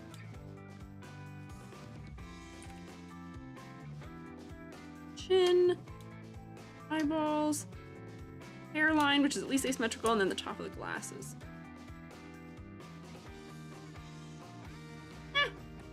What are our thoughts? Apology ladders? What are you apologizing for? Selma, you're okay. This is the second time you've said apology. Are you worried about something? What's up? Is everything all right? No apologies needed. We're good. What's going on? Thank you for ladders. I see we've gotten a variety of ladder, however. I think this is a dangerous enough ladder. I would say this is a dangerous ladder. Some of the gaps end up being sort of similar in width, but there is good clustering up around the face at least, and there's a little bit of asymmetry in it, a little bit of diagonal in it too. So not too bad. It's decent. It's decent. Turn on all the funny things I was doing once more. What is this layer exactly? Oh, eye color change, and then that was just noting things. Was it the joke thing? Oh, I brought up the joke I shouldn't have. You're okay. It's okay, don't worry. It's all right. It is all right. You're not. Ladder is dangerous for somebody who doesn't have sick parkour skills. I think the average person does not have sick parkour skills, so it is dangerous enough. So I think I'm good to start grading here. Let me see. So I think we made note of all the things that I would say could use some modification. For color palette, the colors in and of themselves are nice. They themselves, I don't have any concerns about. Whoops, that's a line. Just a regular brush, please. There we go. Colors in and of themselves work. The silhouette, it is identifiable, but I think it could be expanded upon further. Just because a lot of the aspects of the design aren't actively adding to the silhouette, where, you know, The silhouette of the ears is very one-to-one with the silhouette of the hair, which could be exaggerated more. The silhouette doesn't have a ton of visual weight. It ends up being more or less the same weight all the way up and down. Could use maybe a little bit more asymmetry, but it's not bad by any means. For complexity versus clarity, the model is well balanced. I could make you into a marketable plush without probably changing anything, honestly. So no concerns there. For focal point, I will say that the face is quite outcompeted by the patterning on the sleeves, and we could reverse the direction of that patterning to try and point us back up the face a little bit more, and then also push it back with some darker colors. Similarly for the stitching, make them a little bit darker and push them back a little bit, and then the focal point of the face will work a little bit more clearly. Concept and motifs, I do think we need a little more work in this category also, because we weren't necessarily able to tell that you were a goblin, or able to readily get the references you were making and your inspiration maybe. Unless, I mean, people are to say the goggles are from Psychonauts and stuff like that, but if you're aiming for 70s and JRPG and detective motifs, they might want a little more clarity in them. But despite these things, I thought the design was really cute. I like it. The outfit is really cool, and I like the patterning. Your design, as far as at least the jacket went to me, was one of the ones that kind of sticks in my mind, which in a VTuber design, that is something that is still very important. All of this kind of whatever, but if you are memorable to people sometimes, that is more than enough. So good work on that aspect for sure. So what do we have here? 2, 4, 5, 6, 7, 8 out of 10? Pretty decent. Can we get a round of applause, pretty please? Can we get a round of applause? Crewmates? Oops, can I write? And then I'm gonna fill out my bingo, because I don't think I finished it. Yippee! 8 out of 10! Clap! Clap! Got approval, yes. So, let's see, did I miss any of the things I needed to check off of my list here of things that were achieved? Hey, why are you throwing hands? I guess that's one way of clapping, maybe. That's fine. Dangerous ladder, a bullet head. I did not forget the ladder. Okay, got it. Okay. Oh wait, on the fridge also, yes. So, next up, we have Haniosora. She, her, at Haniosora. Are we ready? My persona is a mix between a mage and an apothecary. Her theme is cottagecore, but she wears some jewelries, and I tried giving her bits of Victorian-era fashion to show that she is someone important. She's the head leader and heiress to her magical emporium. I'm fine with any critiques and suggestions you'd like to share. My main concerns is if my color palette works, since I do want to keep my reddish pink hair and overall blue clothes. Do you think I should do anything with the skirt? I'm particularly concerned that the dress frills still blend too much with her waist frills. Or do you think that the dress frills still or do you think I should add some apothecary mage items like a hanging waist belt with potion bottles or something else somewhere? Feel free to suggest anything about her cane or / wand too. Singer, cute. She is kind of reading as an idol to me in the current style to some degree. I do see what you're saying in that way. Gee, Haneo, are you guys familiar with her? You guys familiar with Haneo? Yes? Yeah, I am also familiar with Haneo. She's popped into stream a couple times before and said hi, and I follow her on Twitter, so I was like, oh, neat. She is very cute. Yeah. Yeah, I know people are familiar with her, yes. Nice to see her, yeah. So, for her persona, my cold read of her design was that she is a fantasy-based design, and I did get a little bit of mage, but I was reading her more as an idol, and I wasn't necessarily getting apothecary inherently the way that it is now. So concept-wise, there may be some things we can do about that as I think through it. Skirt and legs and arms blending together, can't tell if stuff starts and ends. Yeah, so there's gonna be a couple of contrast things as well. It's giving, yeah, fantasy healer, which I think does help. Theme being cottagecore also. So here, let's kind of go in order of the things that I was thinking about with this design. Which is, so first, I'm gonna do silhouette. Just silhouette check. Whoopsie. There we go. Silhouette check. So, the big old butterfly-shaped ribbon in the hair accessories are good because they're adding to the head silhouette. The sleeve shape is very dynamic, and I'm happy to see that too, that there's a lot of variation happening there. The little flourishes of the ruffles around the waist are nice for silhouette, and the fact that it's open on one leg and then can be flayed out on the other side does work nicely. The boots having some exaggeration in their shape too. Honestly, a pretty decent silhouette, all things considered. I think this is a silhouette that I could recognize this character based in and of, so silhouette works, not worried about it. Saw staff and thought fellow shepherd. Yeah, I will say it is a crook, which may be leaning into some of those cottagecore elements. So I can see where we may be getting that association from it, yeah. But for silhouette, not really concerned. I think that the silhouette is okay, it's in and of itself. I think that for clarity, some of you were kind of getting at it, is that the skin tone and all of the white tones end up kind of merging for me overall. So we're already using color undertone to set them apart, but it seems like within this art style, there is already a precedent for using gradients. See, there's a gradient in the skirt, there's gradients on the sleeves and stuff like that. So if we're trying to stick to a simple style, because I believe Hanayo is an animator and also does like webcomic type stuff, that takes a lot. We don't want to do complicated shading or complicated patterns too much. So the gradients could work well for that purpose. And I think that would be an opportunity for sticking a gradient in here on the leg might be good, just so that way we can get a little bit more clarity between where the leg is up here, especially against the ruffles. So let me take this color, we'll take just like something darker and warmer maybe. Whoop. And I'll color it in. I might set it to a multiply and see if that works better, and then I'll sort of erase it out a bit so that way, or I'll gradient it out. So that way there's a little more transition. And then I might do that on the hand around the wrist too. So let's blur this.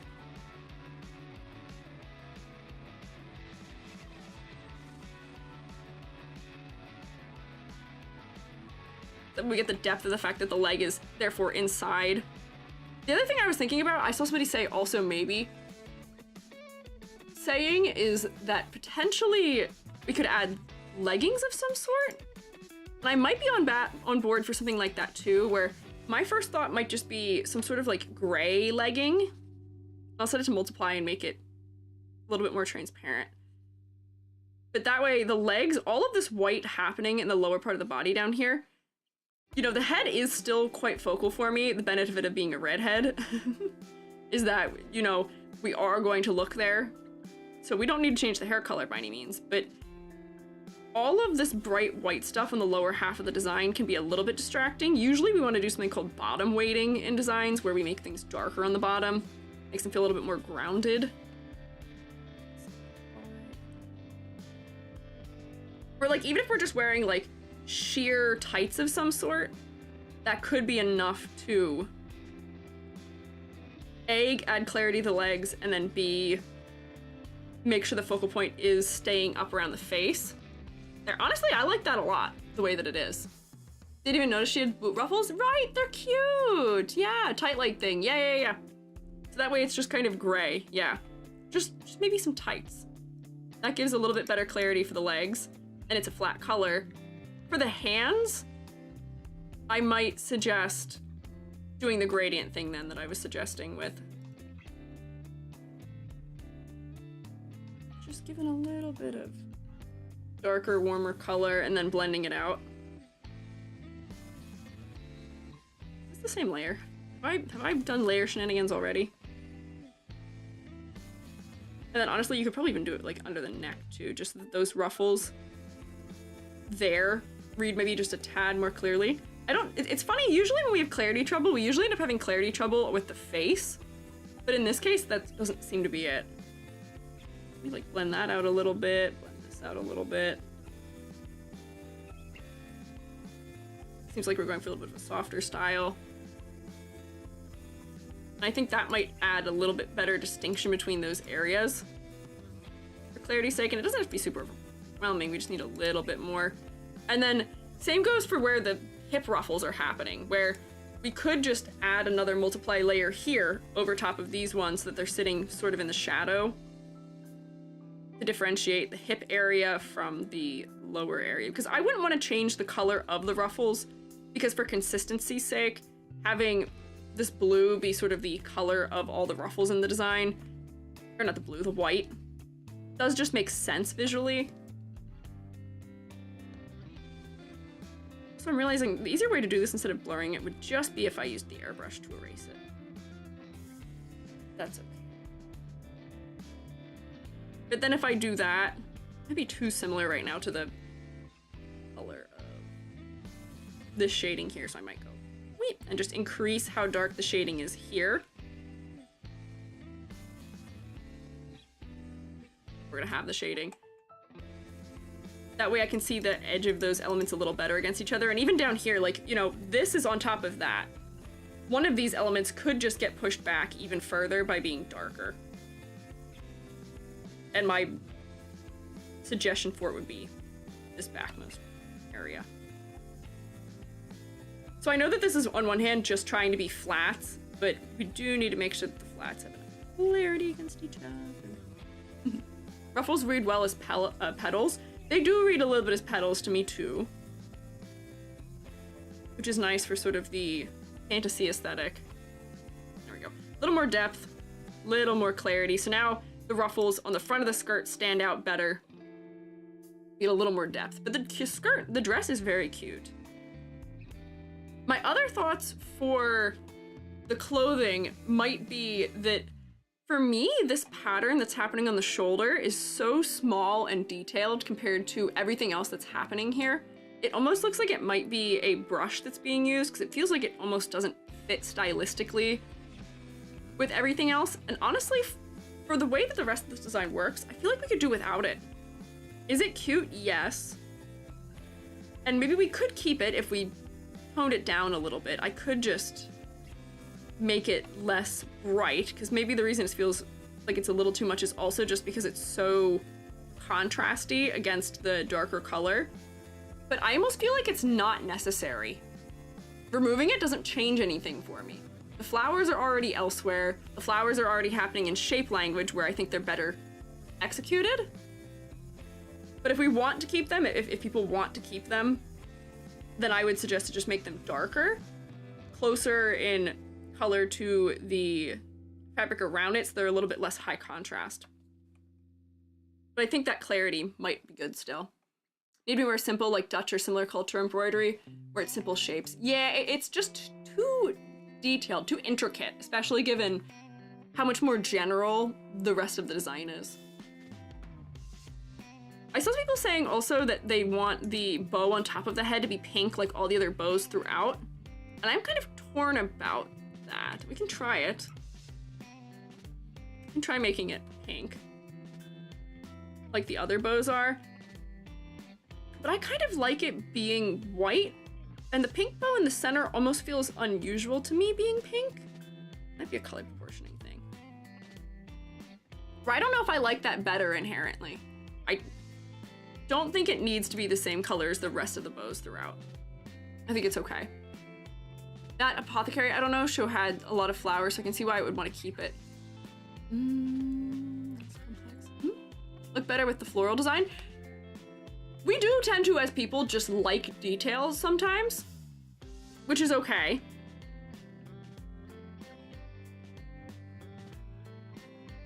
But if we're gonna keep the detail, I would say just make it more general, less small, and less high detail. But I do think the white bow works better. This bow almost feels a little bit odd to me, having the black underneath it as well. I know we're trying to add a little bit of harmony for these darker elements, but I'm also almost wondering if this color might work better for it, if the blue might be better. Because right now, with the way these are overlapping, it's reading to me like these are tips on the bows. Let me just try this and zoom out and see if it does what I'm thinking. But I feel like there might have just been too much banding happening in this area. Yeah, I think blue might be better here also than black because we don't want that much contrast happening on the chest because it'll also take away from the face a little bit. Yeah. At least for me, that works better. And then we could give it similar trim to the other elements that are that color for consistency, but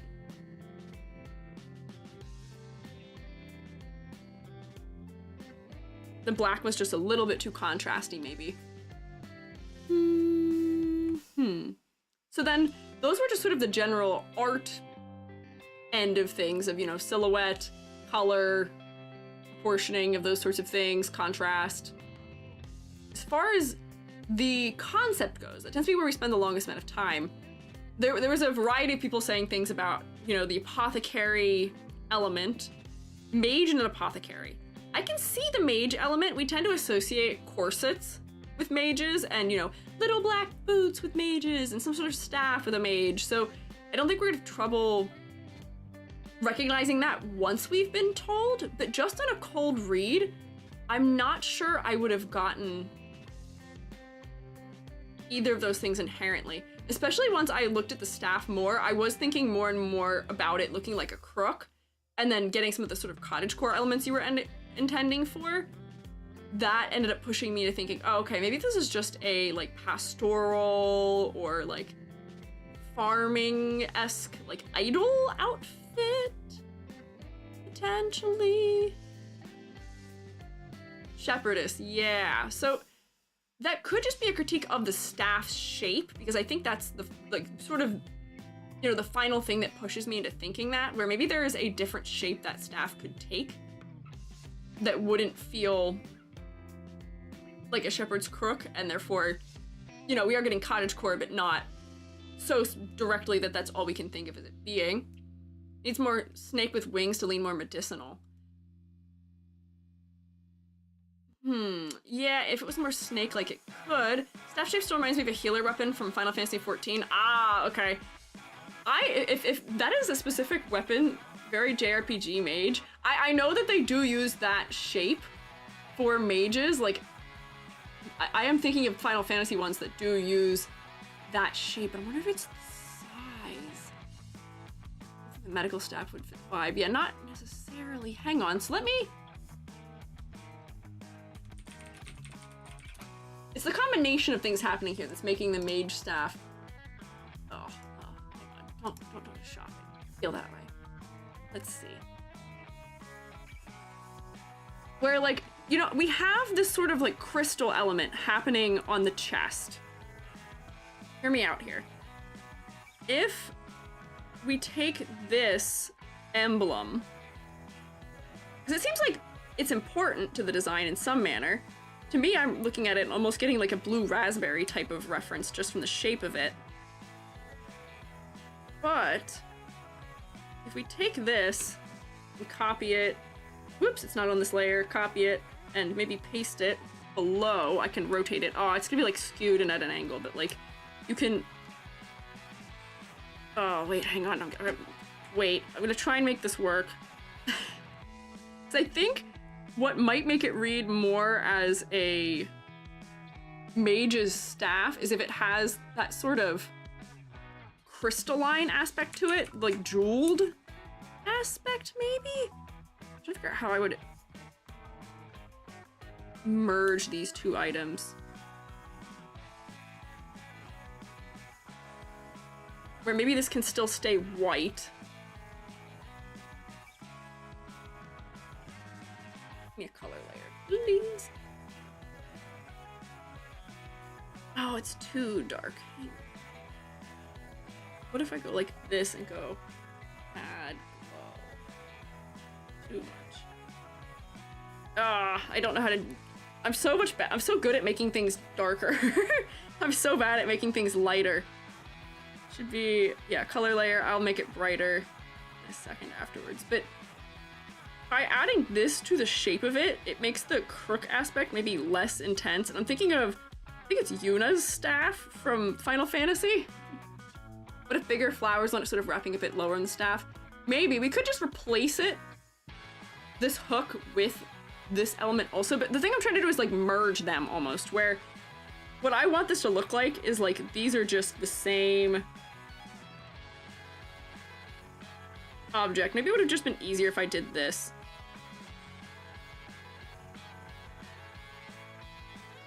Where you just get those big blue crystals that are on it. And I see we do have like the little like chain things already coming out the sides of it, but maybe you could have them, because like they happen on the chest, maybe you can have them coming out like here and bigger. That way we don't have to lose the crook shape if we don't have to. Do you see what I'm getting? The sort of proof of concept I'm doing here? Is it fantastic? Maybe not, but it's something. Just realized she's a demon eye. Does have a floral eye. Does have a floral eye. Maybe this is just too big, what I'm also doing here. Might not need to be this large. But I'm thinking of what I'm putting down. Maybe. Because then that also becomes sort of like a flower shape. Get me? I'm thinking of Yuna from Final Fantasy. I like that it's asymmetrical, but I think it just needs more of a hint that it's magical. We tend to associate those sort of like crystals and stuff with mages, and I think that would help. The floral aspects are what is supposed to be lending us into like the healer apothecary angle, so I see the flowers, they work, they make sense to me. And technically, as far as people's expectations go with apothecaries and stuff like that, they can look like most of us, but I feel like we might just want a medical instrument of some sort, like a fantasy medical instrument. You're adding shading to the staff? I didn't really add shading to the staff. I was just changing the shape of it a little bit. Oh, hello! Oh, you're here! Hi! Hi, Hanayasora. Thank you for giving my character design. I really appreciate it. Of course! We were kind of mulling over some of the aspects here. So we can ask you some questions since you are here. So we were sort of discussing through, you know, adding, for the sake of clarity, adding, where were we?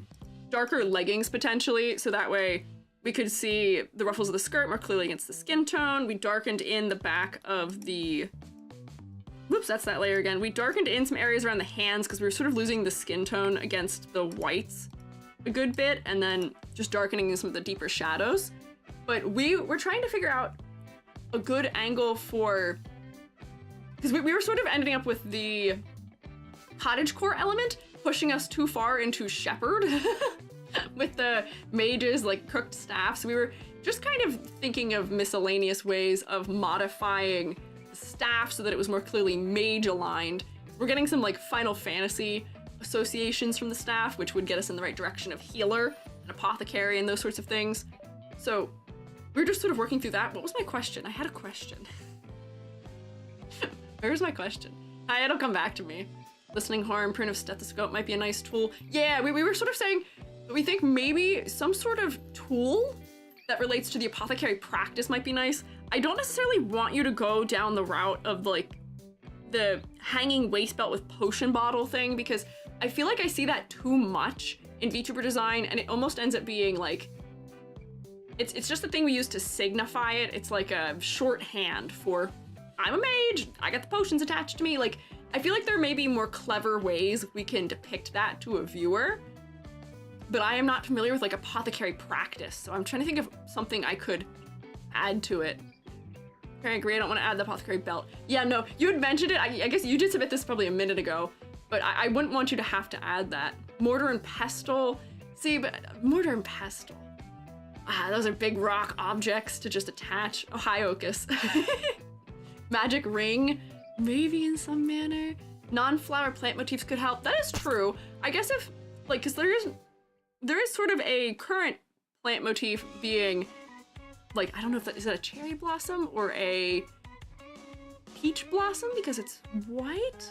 I'm not sure which of my blossoms are, but having a specific plant reference that is medicinal may be able to push us in that direction, where we think of like herbs for healing as being green.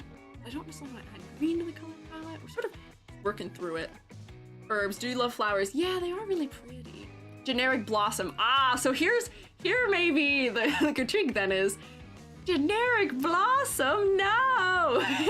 You have the opportunity to use flower symbolism and flower language in your design here. Use it! Find mayhaps some medicinal florals or yeah, like berries and types of just plants that would be used in that kind of practice maybe. And then, you know, for people who are on the inside of knowing like, I don't know, anything apothecary-esque, they'll be able to see it and be like, aha, because just because the average viewer won't look at the plant and be like, I know that's medicinal. Me, if I look at a turkey tail fungus somewhere and somebody may have other small, slight clues about being, you know, in some way related to healing, I'd be like, turkey tail. Okay, that's used medicinally. Okay, medicine. I just know fungi, but we should not do generic blossom. Did like cherry blossoms. Cherry blossoms are cute, but let's see if we can find maybe like a medicinal flower of some kind. And I will say, I guess other question is that people are drawing like from different medicinal practices. Is there maybe a specific cultural medicinal practice you would like to draw from also, where, you know, because we don't have any particular like culture that we're thinking of, having a more particular one. Somebody was saying, can only think of things that come from traditional Chinese medicine or things that come from, you know, where have you. Having that more specific reference in an apothecary sense might be a good execution, yeah. Flower in the head reminds me of peach blossom, strong connection to renewal and life. Apparently can also be poisonous in very large quantities. Uh-oh. And no, we cannot use the Red Cross. False. Let's not commit war crimes. I don't think the Red Cross would make sense for a sort of fantasy inclined like situation. Rose hip actually upgraded this outfit to be a mix of Korean and Victorian era. Wait, hang on. Wait, so if you've upgraded the outfit, do you have an updated image of it? Because if it is not as helpful for us to critique this one, I don't want to be critiquing this one. If you have an updated version of it, usually I pull more updated versions of things. But I guess some of these critiques may still make sense going forward with it. But Korean, okay, so we can then therefore look in Korean medicinal practice, perhaps. Let's see.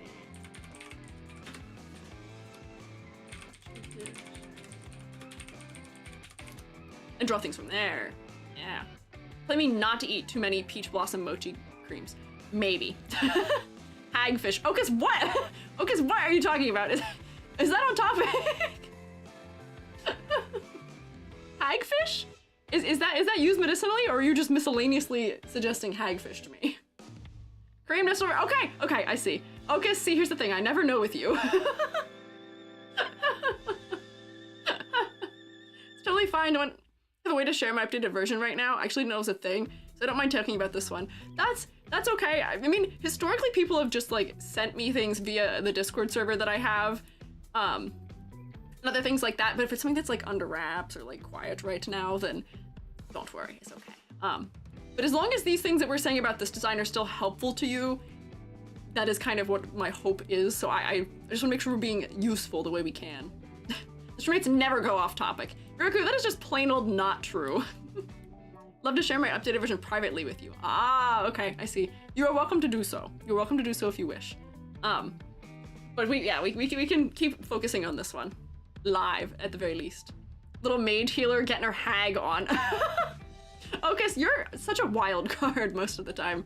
Not specific to any culture, maybe like little plant shears. Yeah, like tools of the trade might be nice in that way. Yeah, like there's a lot of, from what I remember of Korean medicine, and do fact check me on this. I almost said don't fact check me on this. Please do fact check me.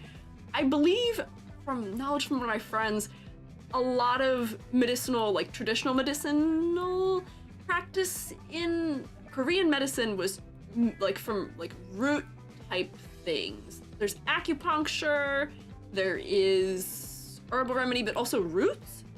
So I'm wondering if we could get something that is a reference to maybe like acupuncture or something in it, where we're getting tools instead of having to use things in a manner that is just flower reference. Yeah, multi-purpose staff, like the roots. Yeah, roots could also just be good as a subtle motif perhaps, but I'm like thinking, okay, acupuncture.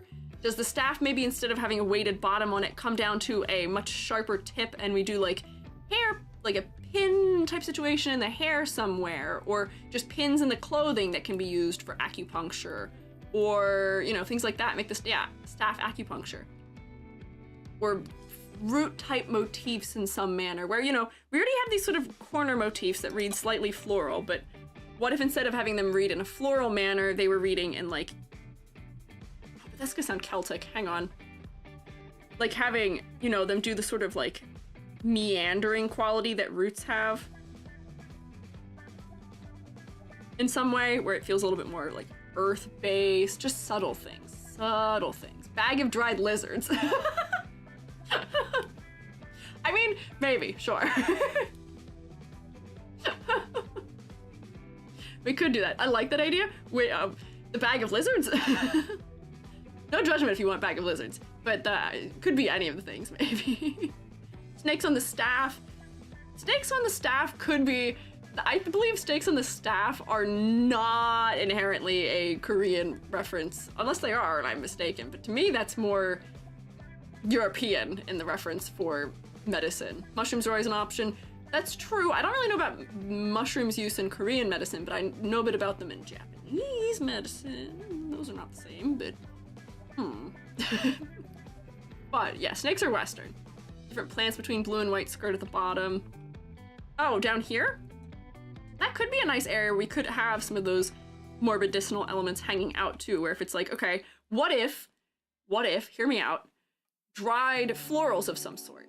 I don't know any particulars off the top of my head other than the ones that grow in the US, but like, you know, people will dry daffodil here because that is something that is used for luck, or they will dry coneflower because that is medicinal.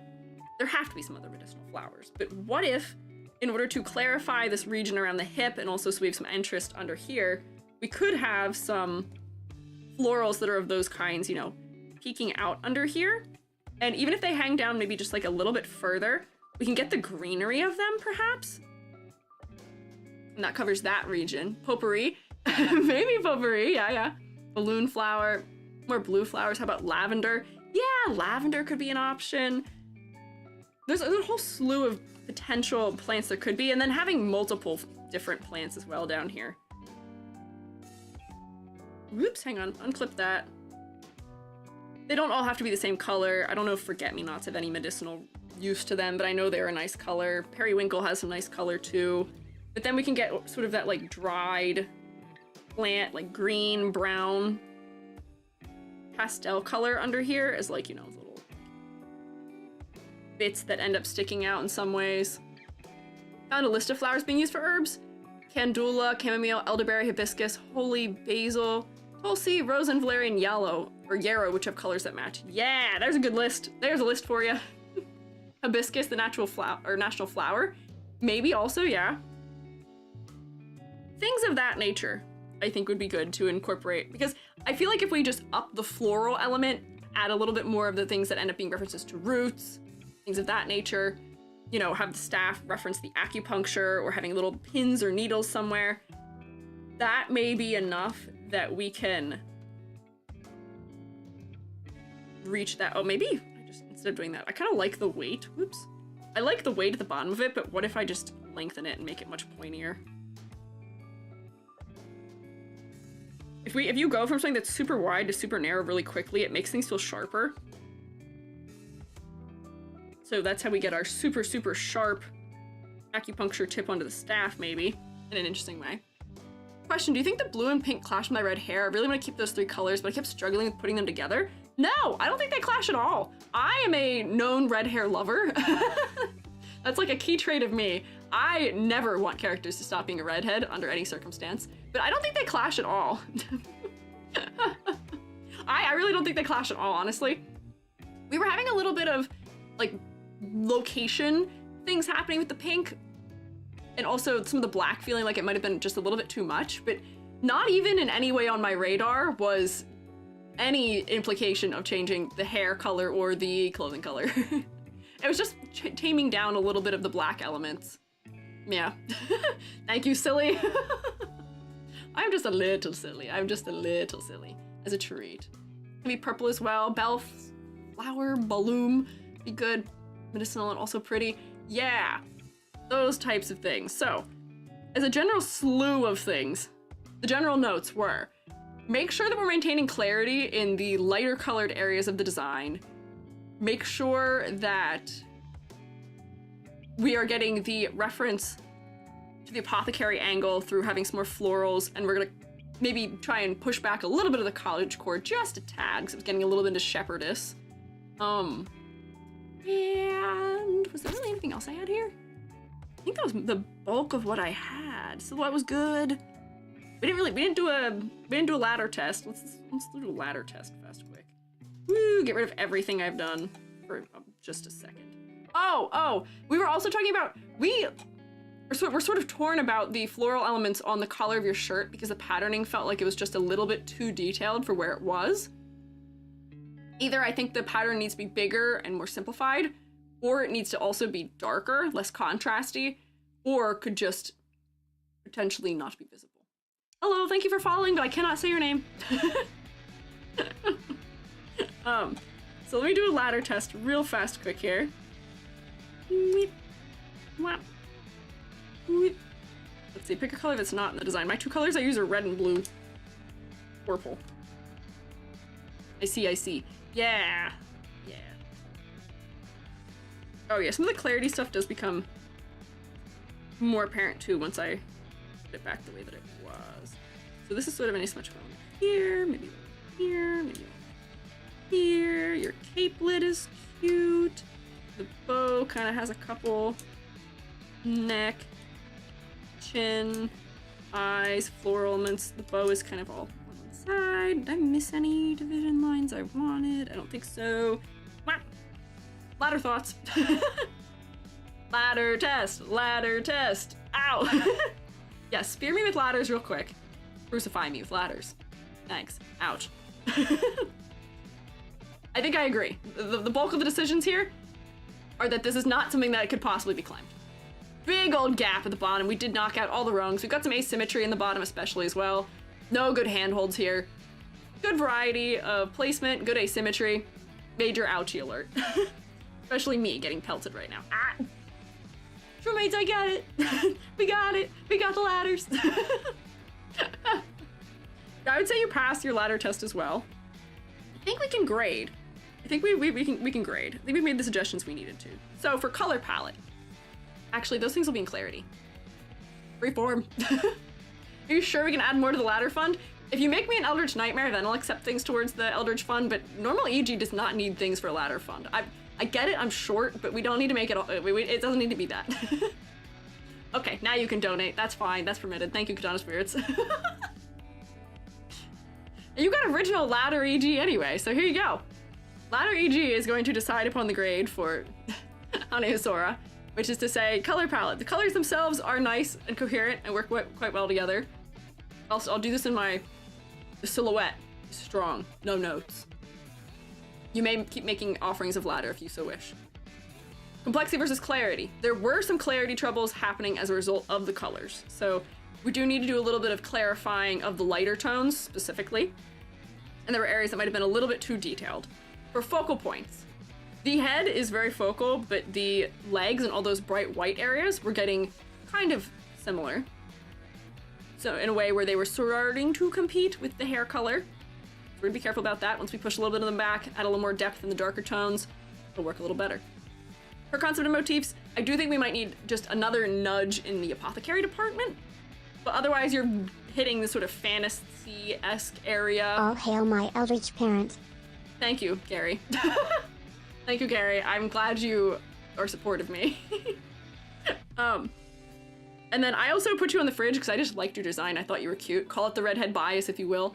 Surprisingly, not all that many of the fridge fellas have been redheads, considering that that is a known fact about me.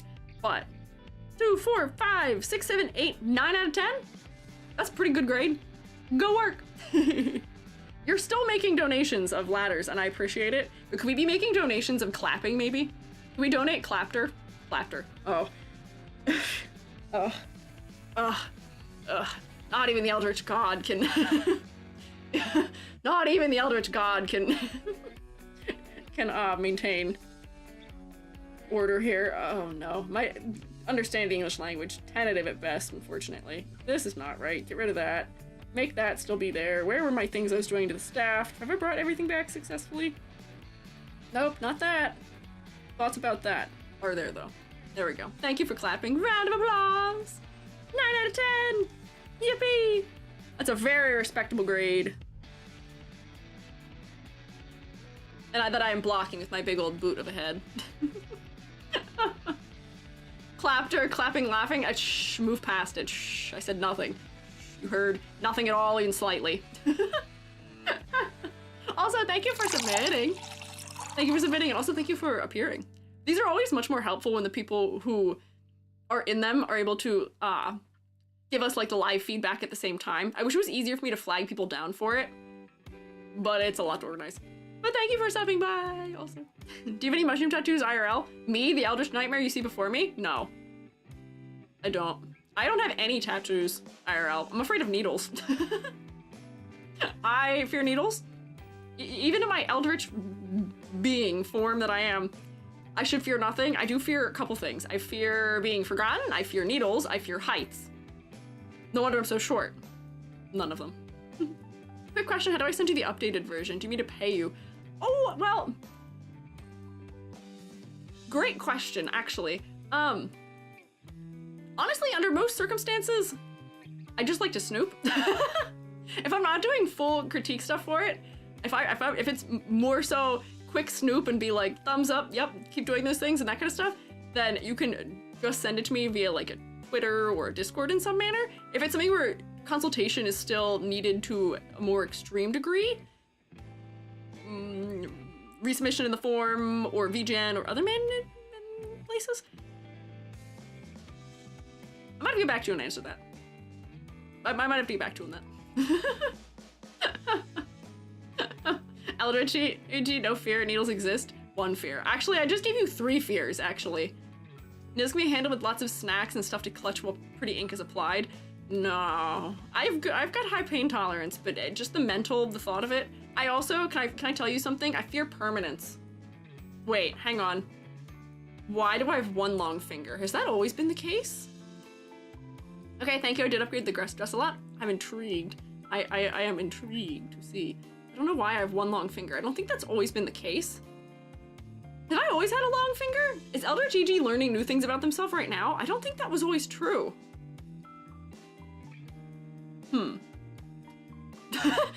Some of you can say that. You have a finger, my... What? What are you saying? What, Selma? Selma, you can imagine which You words... have a finger, my leather lordy. What? What read that out loud to me? Hello? Did you hear that? I've been rebooted. Did you get to hear that read out loud? Yes? What was that? What? That wasn't Gary. What was that? That was scary. What was that? Someone, are you inside my head? What happened? I'm so confused. Oh, Gary, I'm sorry you're off screen right now. We didn't put you back in the right place. What is going on? Is my finger normal? It is. Have I always had that finger? Selma, why are you in my brain? What is going on? Scary. Here. Gary, can you get on screen, please? My son. My beautiful, beautiful son. Why are you over there? Nope. Come over here, please. Why is this rotating me to move you? What is happening right now? Boy, okay. Interesting. It was Larry? Who's Larry? I don't know who Larry is. We don't have a Larry around here. Whoops, teleport. There we go. Fixed it. Scary. And the ladders are still here. Everything's wrong. Nothing is right. What can you do? Someone's found your location. Is someone in my house? That actually sounded enough like you that I was confused. Not quite. The British accent wasn't quite there enough, but it did give me a moment of confusion. Maybe too many ladders? I don't know what's going on. That was a text-to-speech, but not the... Wait. Pog online poggers. Nope. Gary is still the correct person. I don't know what's going on. I don't know. Too many ladders. You broke into my house. It's fine. Did someone clip it? Somebody please clip that. I don't know what that was. It said something strange too and I didn't hear it, but... Anyways. Next design. Okay, steal my polys while you're at it. We gotta focus. Next design. This is local. Any pronouns. Based on oranges and tangerines, the design is made to resemble the fruits or make you think of them. Their tag is gayest bacon. Neat style, right? Me, as somebody who's also, I guess, a known spot black liker, I like heavy, chunky line art. It's nice. Don't hiss at tangerines. But we see all the cute elements going on here where, for me, concept here was entirely guessable because I was like, oh, okay, this looks like the inside of an orange. This is reading like leaf patterning. This is almost like a straw for me to slurp up a nice tropical themed drink. We've got the leaves, almost like the top of an orange has, all the nice orange tones. Mixing these specific colors of green and orange together also is not easy to do, but it's cute. And I am not known to always be on board with the giant oversized jacket, but because it's posed, it's giving a slightly different silhouette, which is fun. I'm here for it as a result. The silhouette is more distinct as a result of the posing. So I'm here for it. And the hair shape is also good for silhouette. Look at the silhouette. We can see the leaves in the silhouette. I see the straw in the silhouette. The hair is super distinct. We're sort of blending between more square and rounded shapes with little points at the ends of them. We're getting dependable. And despite how sharp all the aspects are, we're still getting friend. It's great. Good silhouette. I'm not eating the shroommates, not true. It said you have an ET finger. Oh, you have an ET finger, my ladder lord. The lack of a comma is why Moobot doesn't like it. I'll tell you that much. That's why it wasn't liked, but I'm not gonna allow it again because I fear. Hang on, if I allow it again, will it read it? It said you have a et finger, my ladder lord. Who's that? What was that? It did it again. Moobot, why are we reading the messages that? What? Am I cursed? What is happening? Who is that? That's not the voice that is my TTS. Gary can't change his voice. What is happening? That wasn't you either.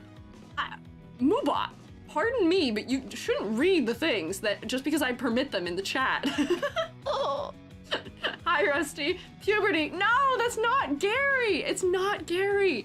That's not what he sounds like. He still sounds the same. Use the voiceover. You'll find that he still sounds the same. It's not him.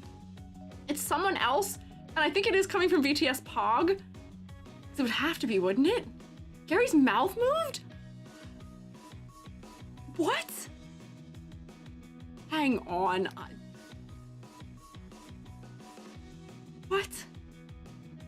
Random character limit, handle bits, exact bits amount, subscriptions. Those are the only things that should be coming through. I don't know what's going on.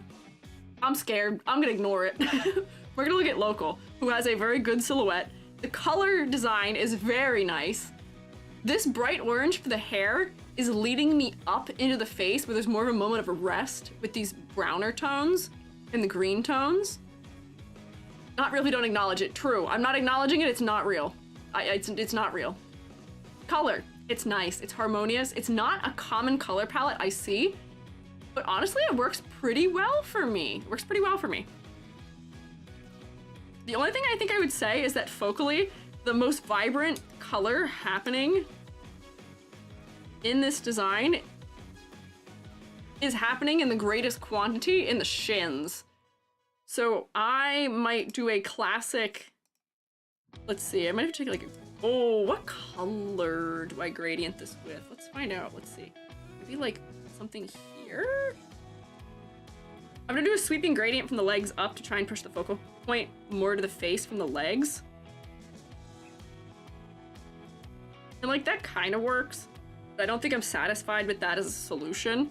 Maybe it's just the color that I don't like. Maybe it was cooler? Yeah, I don't know. Something to push the focal point up to the face. The color is really nice, but it just ends up being a little bit too distracting, maybe. Like that, maybe to cool it off?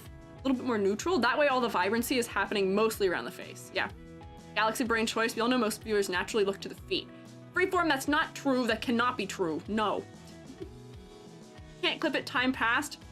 Oh, Twitch. It's okay. It's alright. Don't worry about it. Don't worry about it. Did you actually set up multi-pet? No. I have multi-pet turned off. So that should not be the case. And it was two different voices both times. But colors, nice. Silhouette, also nice. Symmetry. Other than the hair, this is completely symmetrical, which I think is my main critique here, is that I wish this wasn't completely symmetrical. I want the skirt to potentially, this might be like a just cute thing to do. What if the skirt, instead of being flat down, was like a tiered idol type skirt and was just two slices instead? And then we could still have this, you know, zigzag pattern underneath it. But I'm just gonna fill this all in for now.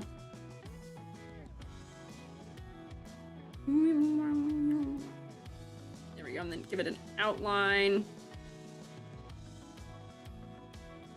So I can see where the edges are. And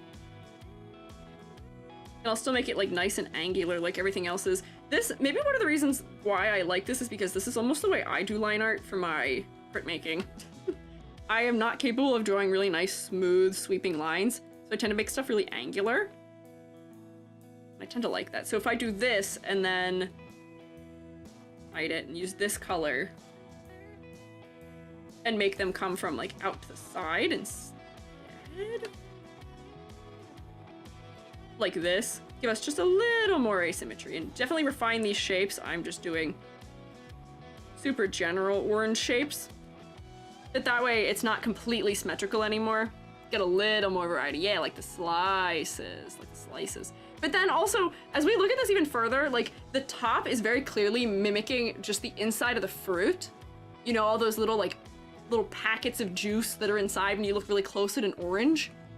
I like all the references to it. This is taking like one single concept, not really adding a ton of layering to it, but making one single concept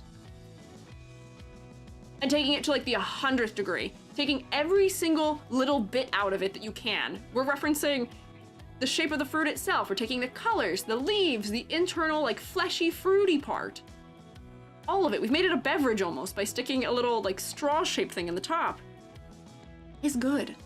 It's fully executed. We're not holding back. It's exaggerated. These are the things I love to see. Do I have any other critiques for this? Do I have critiques for this? What did I not talk about here? The color is good. No concerns, other than maybe just a little bit of like focal point stuff. Oh, we've been raided. I'll think on that then. Pepperwens, thank you for following. Hello, welcome in. I am Squiiji, freelance artist Fungi. I am also an art educator. Shroommates, you know the drill. Rotate at them. Rotate at the raiders. And I am doing VTuber design critiques right here, right now, right this very second. We are looking at Local is the name. Very lovely orange design. Welcome in. Hello. Also, Paul9 Hokage and Pablo Sars BB. Thank you guys for following me. Thank you for following. Hello. I can wave to all of you with my hand tracking, but they've orbified me, so I actually can't really wave to you. But I'll wave to you once I can wave to you. Don't worry. Lantern Skype. Thank you for following also. But how was your stream? How did it go? Was it good? What were you up to? I can get a little shout out situation here figured out fast quick. Also, very kind of you gifting a sub to Pepper Wentz. Thank you. Can we rotate for Lantern Skype pretty please? That was very nice of you. Oh my god. Oh, whoa. Whoa, spinning. Very kind of you to gift one to the raider. Wait. Yep, there we go. Got it. Was cooking, made ceviche. Oh, nice. How was it? Was it yummy? Is it done? Did you get to eat some? That's exciting. We do around here, we do art tax.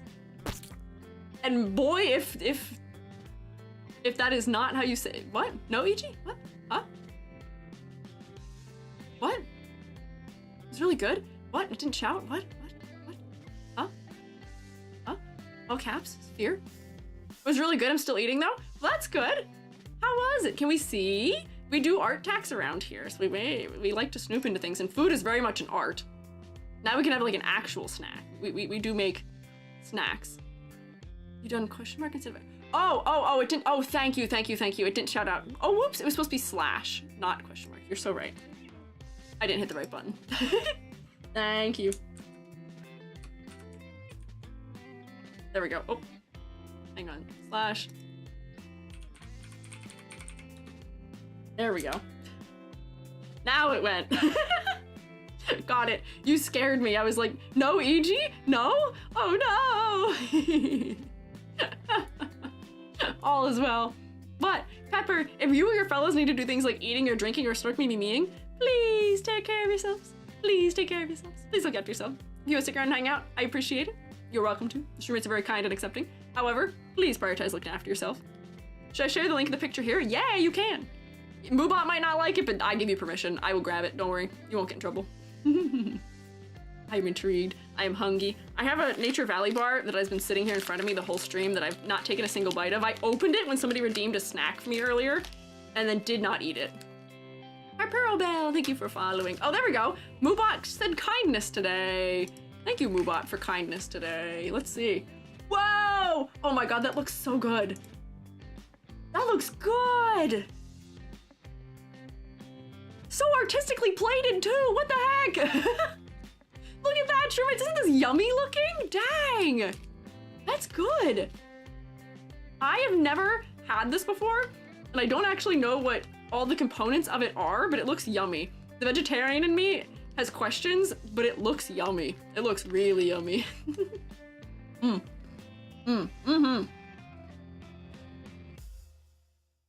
Or you can eat. Well, I eat a little bit of my Nutri-Grain bar. Do you enough to share with the class? Good question. Fish and veggies? Oh, I could eat it then if it's fish. I couldn't tell what meat it was by looking at it. But that means I could eat it, potentially. Raw fish cooked with lime. Oh, wait, I've heard of this one. Wait. Because it's cooked with the acid as opposed to being cooked with the heat. It's one of the ones you have to be careful about because you gotta make sure that the fish comes from somewhere where there's no like parasites or things in the water because they won't die from the acid. But yeah. If it's like good quality fish, you can cook fish with acid from lime or acid from other things instead of cooking them with heat. That's neat. That looks super yummy. That looks really good. Thank you for sharing it with us. I am fed. I am fed. Can't eat it. Well, now maybe you're inspired to try and cook it yourself, perhaps, maybe. Do be careful. However.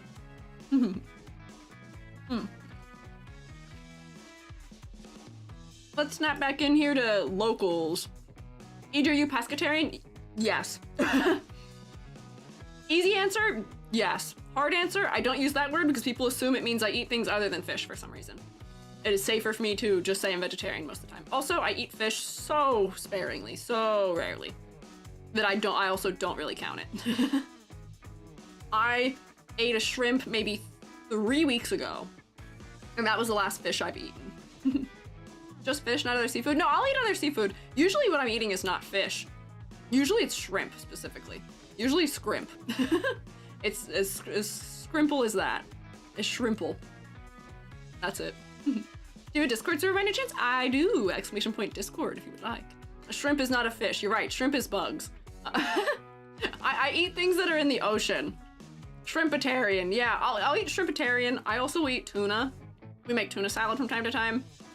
That's really it. Unless we're going somewhere super fancy and for some reason there's like other like lobster or crab or things like that. That's it. Why is fish part of your diet and other meats? Medical reasons. I have medical exemption from meat. I'm not supposed to eat most meats for medical reason. I'm allowed to eat, if I wanted to, I would be allowed to eat chicken, but I'm not allowed to eat red meat. I just elect to not eat chicken because chickens are friends. I've formed too close of a relationship with them as a creature, and I feel too bad about eating them. The fish, on the other hand, I've caught fish my whole life, and I think I'm just desensitized to it. So that is where I am on that one. Raw fish marinated in lemon and yellow pepper. Cooks with the acid. Yeah, sweet potato adds a sweet contrast, and the corn helps with the spice. Oh, nice. Okay. Neat. All right, so local. Color design. Scrumptious. Silhouette design. Scrumptious. Focal point needed a little work.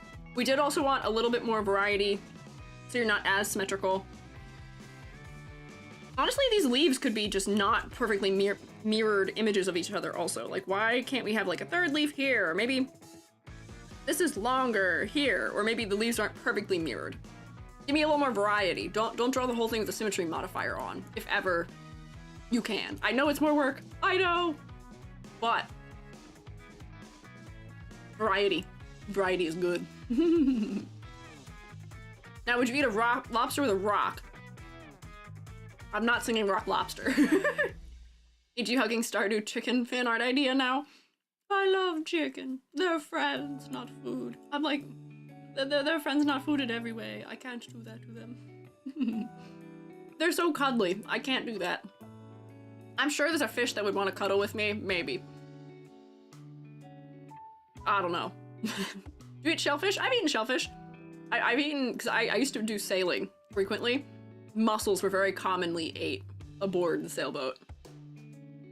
So yeah, those things. Cuttlefish! Not the cuttlefish. I don't think I can cuddle with a cuttlefish. I don't know if they'd like that. They'd probably try and hide from me. I'm only supposed to eat poultry, but I stay eating red meats, no gallbladder. Ah, see, that is a reason to not eat red meat, yeah. Probably should not. That's not my reason for not eating it. I do have a gallbladder, but I have other reasons, yes. Nice Octodad ref. Ticks can make you allergic to red meats? Yes, they can. Lyme disease can cause that. That's also not the reason why. Every single member of my family has gotten Lyme disease except me. And none of them can't eat red meat because of it. But I am the lone one. Only I remain, and it's because I am afraid of ticks and do a really good job checking myself over for them. Asymmetry. Oh, ladder. Ladder test. That's what I wanted. Ladder test. I need to lock in. I locked out. I was so locked in for like the first couple designs. Lock back in. This is the third. Why do I keep lifting up on the shift key? I don't need to. This is all straight lines across. Oops. Belt. Top of that. This here. The chin. Honestly, the band-aid and the eyes kind of both provide different lines for me. Bandana. Top of the hair. This thing's kind of asymmetrical also. That seems about right to me. Ladder thoughts, maybe? Maybe ladder thoughts, maybe? Ladders? Ouch. Oof, ouchie. Dangerous, I don't know. I would say this is dangerous. I would agree with that. Not to give you the answer right away, but I would say this is not a particularly safe ladder. Got some big gaps, got a variety of gap sizes. Not super asymmetrical, which I think still remains my strongest critique here. Want a little more asymmetry, so that it's a little more, feels a little more natural, but I would say that's, yeah. No gambas, doesn't really matter. Oh, you're right, we didn't gamba today for how many I'd get done. Whoopsie, oversight, that's okay. We'll gamba another day. I also have been neglecting my bingo sheet. Let's see, bingo sheet, do we have unique pupils here? Not inherently. We did in fact have a unique pupil here though, so I forgot to do that. I did add, so I got that, unique pupils. Symmetrical we have here. I did not forget the ladder. No bullet head, no rainbows, no big hats. No begging things, and the visible concept. Wow, I have everything but bingo. I have everything but bingo. How does this work? I never win my bingos for this. How is that possible? I always lose my own bingo. Oh, also, one of the things I wanted to note is I love big chunky eyebrows because they make expressiveness so much easier. And I especially love when the shape is not neglected. If you see my funny eyebrows that I have, I have little triangles on them. I like designed eyebrows. So these eyebrows are designed, they're almost a little bit leaf-like. Good use of the motif. And then almost like, you know, spots on the face, reading like seeds maybe, some of the orange around the eyes. It's also nice. Everything seems to be considered in this design. It seems like they've considered everything. The socks are probably referencing like the rind and stuff. Yeah. Wait, E.G. the Goblin Dude had pastel rainbows on their shoes. I don't know if I'm gonna count that. It wasn't a big enough part of the design for me to count that. Let me grade. Let's grade. Multiply! Color. It's lovely. Silhouette. I want asymmetry. Pretty please. Pretty please I want asymmetry. Complexity versus clarity. I don't really need clarity issues. Focal points. Your legs are outcompeting your head a little bit. Concept of motifs. You're an orange. No concern. I also put you on the fridge because I liked your design. And I think this makes it a unnatural 10, but a 10 nonetheless, right? Potentially? Are they eyebrows or brow leaves? That is the question, huh? 2, 4, 6, 9, 10. Yeah! This is an unnatural 10. Not an 11, unnatural 10. We're losing a 1 point between these two. Here. So that should be a 10. Yippee! Honestly, not much that I would suggest to modify here. Very minimal changes. And this was another one of the ones that was super memorable to me, that just sort of existed in my folder for a long time. I was trying to do a plant-themed VTuber episode, but I couldn't find enough plant fellows that were submitted, and it was taking so long. It's 11? What do you mean it's 11? Am I failing to count? 2, 4, 6. Between these, 7, 8, 9, 10. This isn't, oh, this doesn't give 2 points, just it's under there. This is just 1 point. This is not a +2 at the bottom here. Not a +2. It's 10. Not 9. Did I write 9 also? What is happening? Hang on. Oh my god. People are telling me it's 11. It's supposed to be 10. I wrote 9. Can we get some clapter for this person also too, please?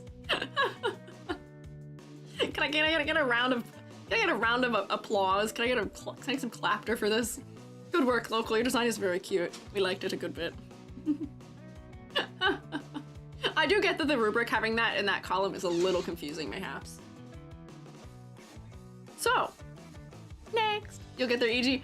I never claimed to be good at math. What's the... Wait, hang on. What's the...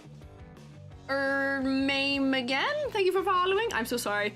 The font is so small. If I goofed up your name, I have teacher debuff. You're welcome to correct me. Thank you, though. Spinning, clapping, that's an idea, moss cake. Oh, there you go. We can rotate and clap at the same time. Here, spin me so I can clap at the same time. Come on, spin me. Come on, spin me. Please. I want to spin and clap at the same time. Spin me. Shamer brain? What do you mean? Hey.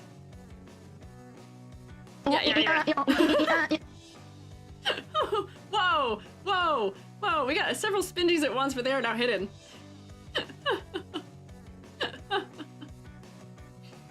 Little chibi on this one is so cute. Right, look at the little chibi. I am spinning even though you can't see it because I've got the big orb in front of me. All of the spin is happening. So this is something Aria. She, her, a kitsune that loves cats, has concept of her changing color depending on the season, and there's potential mascots here also. There's another cat-esque character, but is not a cat, is a kitsune that likes cats, similar to our Oni last week who liked cats also.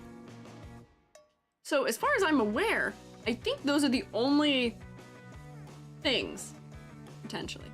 The UEG has such a long delay. It does have a delay. That's because we had to sync it with the sound.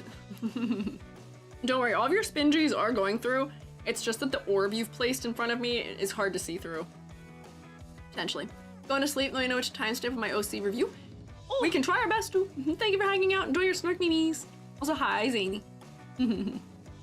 So, this design. Are we getting the idea that there is a cat aspect going on in the design? Yes. So much so that if I wasn't told that this character was a kitsune, I'd probably miss it. Because, honestly, I didn't notice the tails very quickly. So the only thing I really noticed was the giant cat-like ears and the cat socks. The tails are kind of pushed back, and I may have been persuaded to believe that they were cat tails, maybe. Blockhead instead of bullet head. I mean, you can't, not gonna lie. This is quite an unusual silhouette. With the legs being so far apart at the bottom, it is completely symmetrical, still in silhouette, just like the last one was, despite things inside being asymmetrical. But the ears are so big in the silhouette that I honestly like how big and exaggerated they are. I like exaggeration. Give me more exaggeration. I enjoy how saturated it is. Or not saturation, exaggerated. It is a little bit saturated for me also though, as far as color goes. And yeah, Nekomata Kitsune, yeah, that's cat with 2 tails. So I wonder if we can make the Kitsune angle more apparent here. Figure out some things that are associated with Kitsune. More of a Western-inspired fantasy cat, kind of like Cheshire Cat. Yeah! Because of the stripes, yes. Reason why so many VTuber models have feet drawn at an angle. It has just become sort of the industry standard. I say it looks like they have to go pee. Looks like they're doing a potty dance to me, and I think it's actually one of the things we can have as a thing to check off in the bingo. I don't know why that became the case. I think it's because toes being turned in is seen as like a cutesy thing to do in like real life posing. You know, if you pose as a real person, you turn your toes in, you know, do a little touch your fingertips to each other thing. It's seen as like cutesy. But to me, it does always read ever so slightly funny sometimes. Does a capelet with cat hoods count as a hoodie? Kind of. Yeah. Standing pigeon toed. Pretty common in photos for Lolita. Yeah, that's probably what I'm thinking of as Lolita photos. Drawing feet at an angle at the viewer is hard. That's also true. Drawing feet that are directly facing the viewer is kind of a pain when we're ignoring perspective. They look kind of wonky. So. Let's go through our things here. Silhouette. The silhouette in and of itself, pretty distinct. It's completely symmetrical, which might be just a little bit of beef I may have with it. But at least the design outside of the silhouette is asymmetrical. For the color palette, it being this monochromatic, to me, especially with all of these different patterns, at any distance, my eyes are just kind of overwhelmed. And a lot of things end up kind of merging together because they're all so patterned using such similar colors. I feel like this design may benefit from more variety. I feel like this chibi is honestly solving a lot of the things that I'm thinking about when I look at this design, because do we see how much greater difference is given to like this sleeve, say, or this sock, because it's so much more pared down? They're exaggerating the colors in this chibi more, which makes it read more clearly to me. This is one of those cases where a lot of things I'm going to say here have already been solved, so maybe I don't even need to critique them. It seems like they may be aware of those aspects altogether. Yeah, chibi is also going darker. Yes, the chibi is using darker lines to distinguish items more clearly. It feels less pastel also. I think it's because they also got rid of some of the extra tiers in the skirt that I don't know if we actually necessarily needed. But I feel like this solves a lot of things, perhaps. I feel like a lot of live 2 artists choose that so it's easy to rig to do things with the feet. Imagine if the artist only drew the feet pointed at the viewer and rig artist had to animate a walking animation. Yeah, but like, then a walking animation with toes pointed in is gonna be kind of funky too, right? I feel like a lot of the live 2D artists have to end up drawing the feet from the front and side to some degree because of how much angle is wanted for VTuber designs nowadays too. Lurgy's in a joke. What did those wise vegetables say to its salad squad? Let us not dwell on the blah, blah, blah, blah. If only I could read the joke you're making. Let us not dwell on the past. Remain calm and carrot on. Yes, we will remain calm and carrot on. Thank you, Kawaii Cuties. Pictures look less static. Thiefward straight legs look boring, considering there's no leg tracking. That is also fair. That is also fair. That's okay. Hi, Gin and Tonic. So, I think most of the critiques I have are being solved in the chibi, where we're kind of paring down the silhouette. The hair, by being much spikier and accentuating the brighter tips, makes it feel more asymmetrical. I wonder if also it'll feel more asymmetrical if we alternate which side of the body the colors are on. So if you notice, the chibi makes it more apparent. Brown ear, brown capelet, brown sleeve, brown sock. Right? The only thing that alternates it then is the hair and the tail.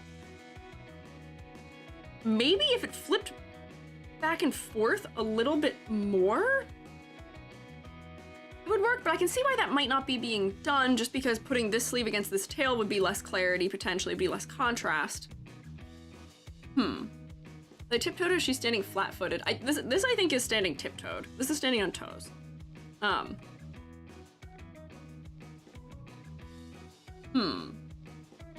Yeah, feet are just difficult in general. Yeah. Yeah, her arms are inside the sleeves. So, thoughts here. This, I don't think, has enough contrast in the shading to provide the clarity that it needs, where this, just by having the color blocking more contrasty, adds more clarity. The eyes are pretty focal, but the bandana around the chin ends up being pretty focal as well, because it's the darkest part of the design. And the chibi, because it's all part of the face. it ends up working a little bit better for me, so then the face remains more focal. But I think we need to make the kitsune aspect more apparent, mayhaps. Yeah, it has black line art, which does make it much clearer too. If I check this color against this color, though, it is still darker. Like, even picking the darkest shades in here, they're still not as dark as the chibi is. If I had to lean away from the nekomata more kitsune would help with symmetry. Yeah, so I feel like for it to read as a kitsune, maybe we just need more tails, right? Don't kitsune have greater quantity of tails or broader variety of how many tails they could have? Oh, you said need another tail. Yeah, that is what you said. I skipped probably the most important word in the sentence. Whoops. Yeah, maybe just more tails, and then if some of the tails are posed like more outward, maybe that would be enough to help. And maybe we give an asymmetrical number of tails, maybe just 3. Maybe we just have 3 tails that are visible, or like 1 tail that is up, or something to that nature. Just rotate it. And stick it like right there.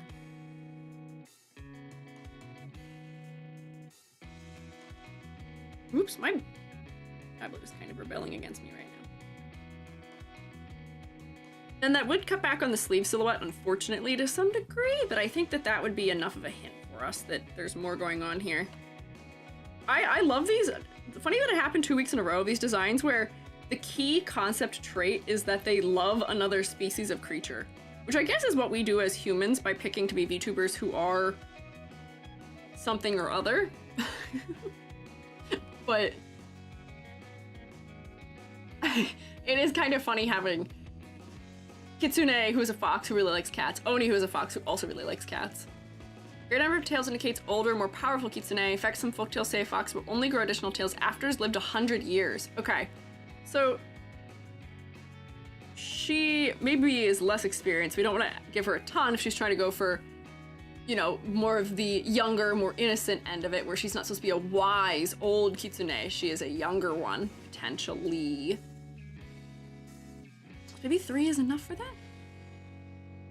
Part of me wanted to stick the 3rd one above her head, but I feel like that might be too silly. Hi, Kato. How are you, Kato? Also, Kato, I also saved you from the void. Your shroomate in the overlay was also in the void, and I rescued you. You're back. So, things that I think are important about this. I think this needed to be pared down a little bit. Just too many big patterns and big textures all over the place. You're what? You're a shroomate. Do you see your little guy down on the overlay down there? Do you see how there's a little creature who represents you? You were just a box before. You were an empty box for some reason, and I've made it so that you're not an empty box. I had made little icons for all of the like YouTube VTuber shroommates. Okus was here earlier, and Okus has like one that I forcibly forced upon Okus. So you were supposed to have one from back in the day, and it just wasn't loaded properly. Still waiting for my shroomate. Vortex, did you submit it in the Discord in that channel? I updated them all. They were all updated. All the ones that were in the Discord up to the day that I updated them were added like Friday. So double check that it went through, potentially. So I did update. Going tonight? Oh, good night, bugs. Enjoy your snark memes. So, where was I? Color. Yeah, color. Needs more contrast like the chibi is having. The lines providing better contrast, which we also needed.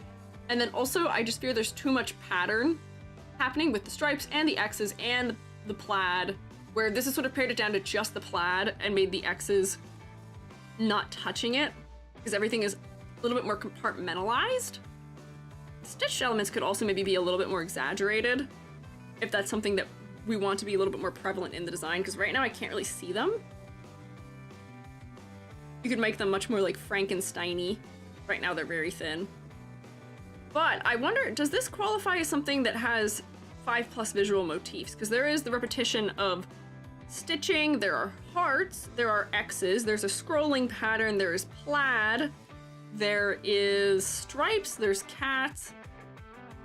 I fear that there may just be too many separate things going on unless you're just trying to go for like a raggedy doll type situation here. Which if that is the intent, then maybe it's fine. But there may be a lot. How many was that? Stitches? Plaid, ruffles, stripes, X's, hearts. Oh, okay, we're at 6. Maybe you don't need all of them, but if you are going for something maximalist, the way they are handled in the chibi, I think, is a way that they're working more effectively. Hood, silhouette. How about a ladder? How about a ladder? How about a ladder? All of these stripes end up just being textured to some degree, because if I draw all of them across, it'll just turn you into just a very short ladder. Oh wait, hang on.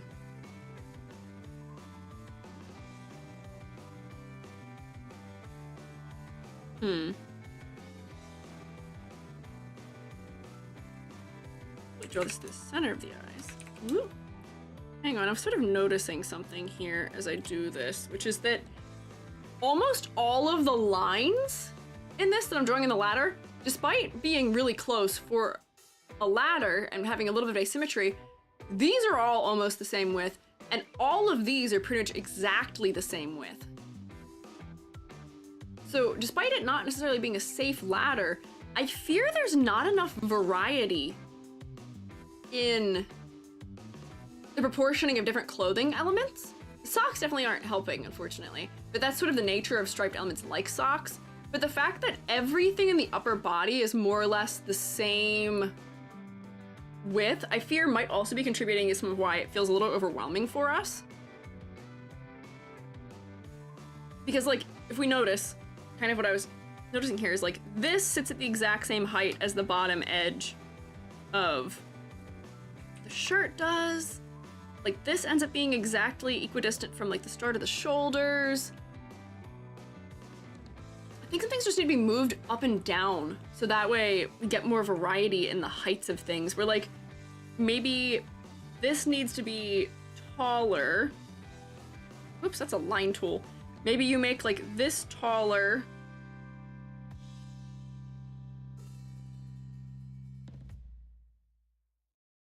And come all the way up to the underbust, perhaps.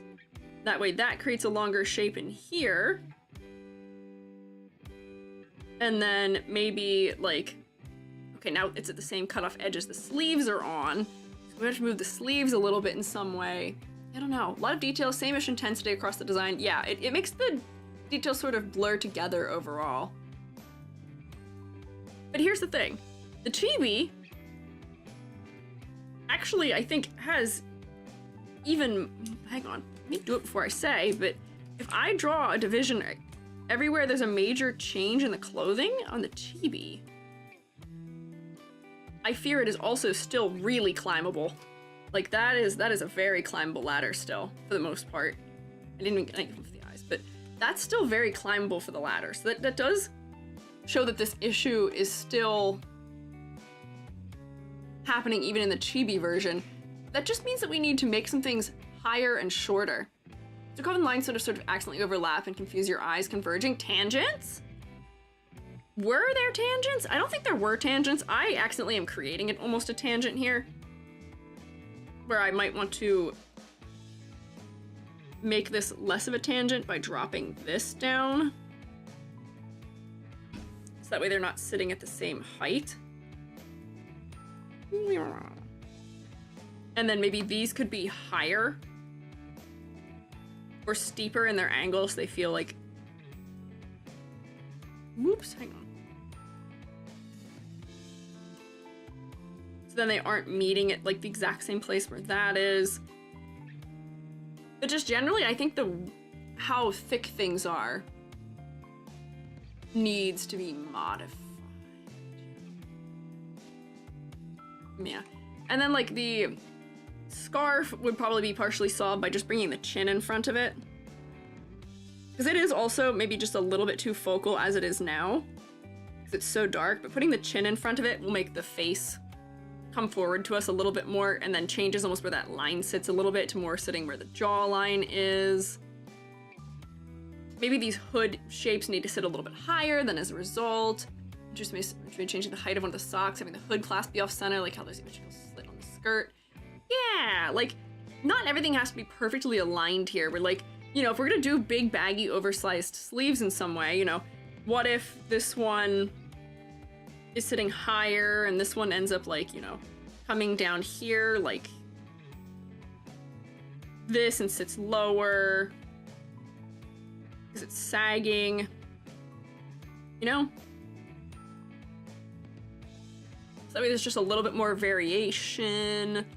All of these tiers of the skirt being the same thickness, I fear, is also what's not helping. So like, you know, maybe this yellow one, oh, do you see how close in color they are too as I'm drawing over it using the colors? But like, make this yellow part maybe longer so they're not exactly the same width as each other. The chibi kind of handles it by getting rid of the tiers, which I think is fine.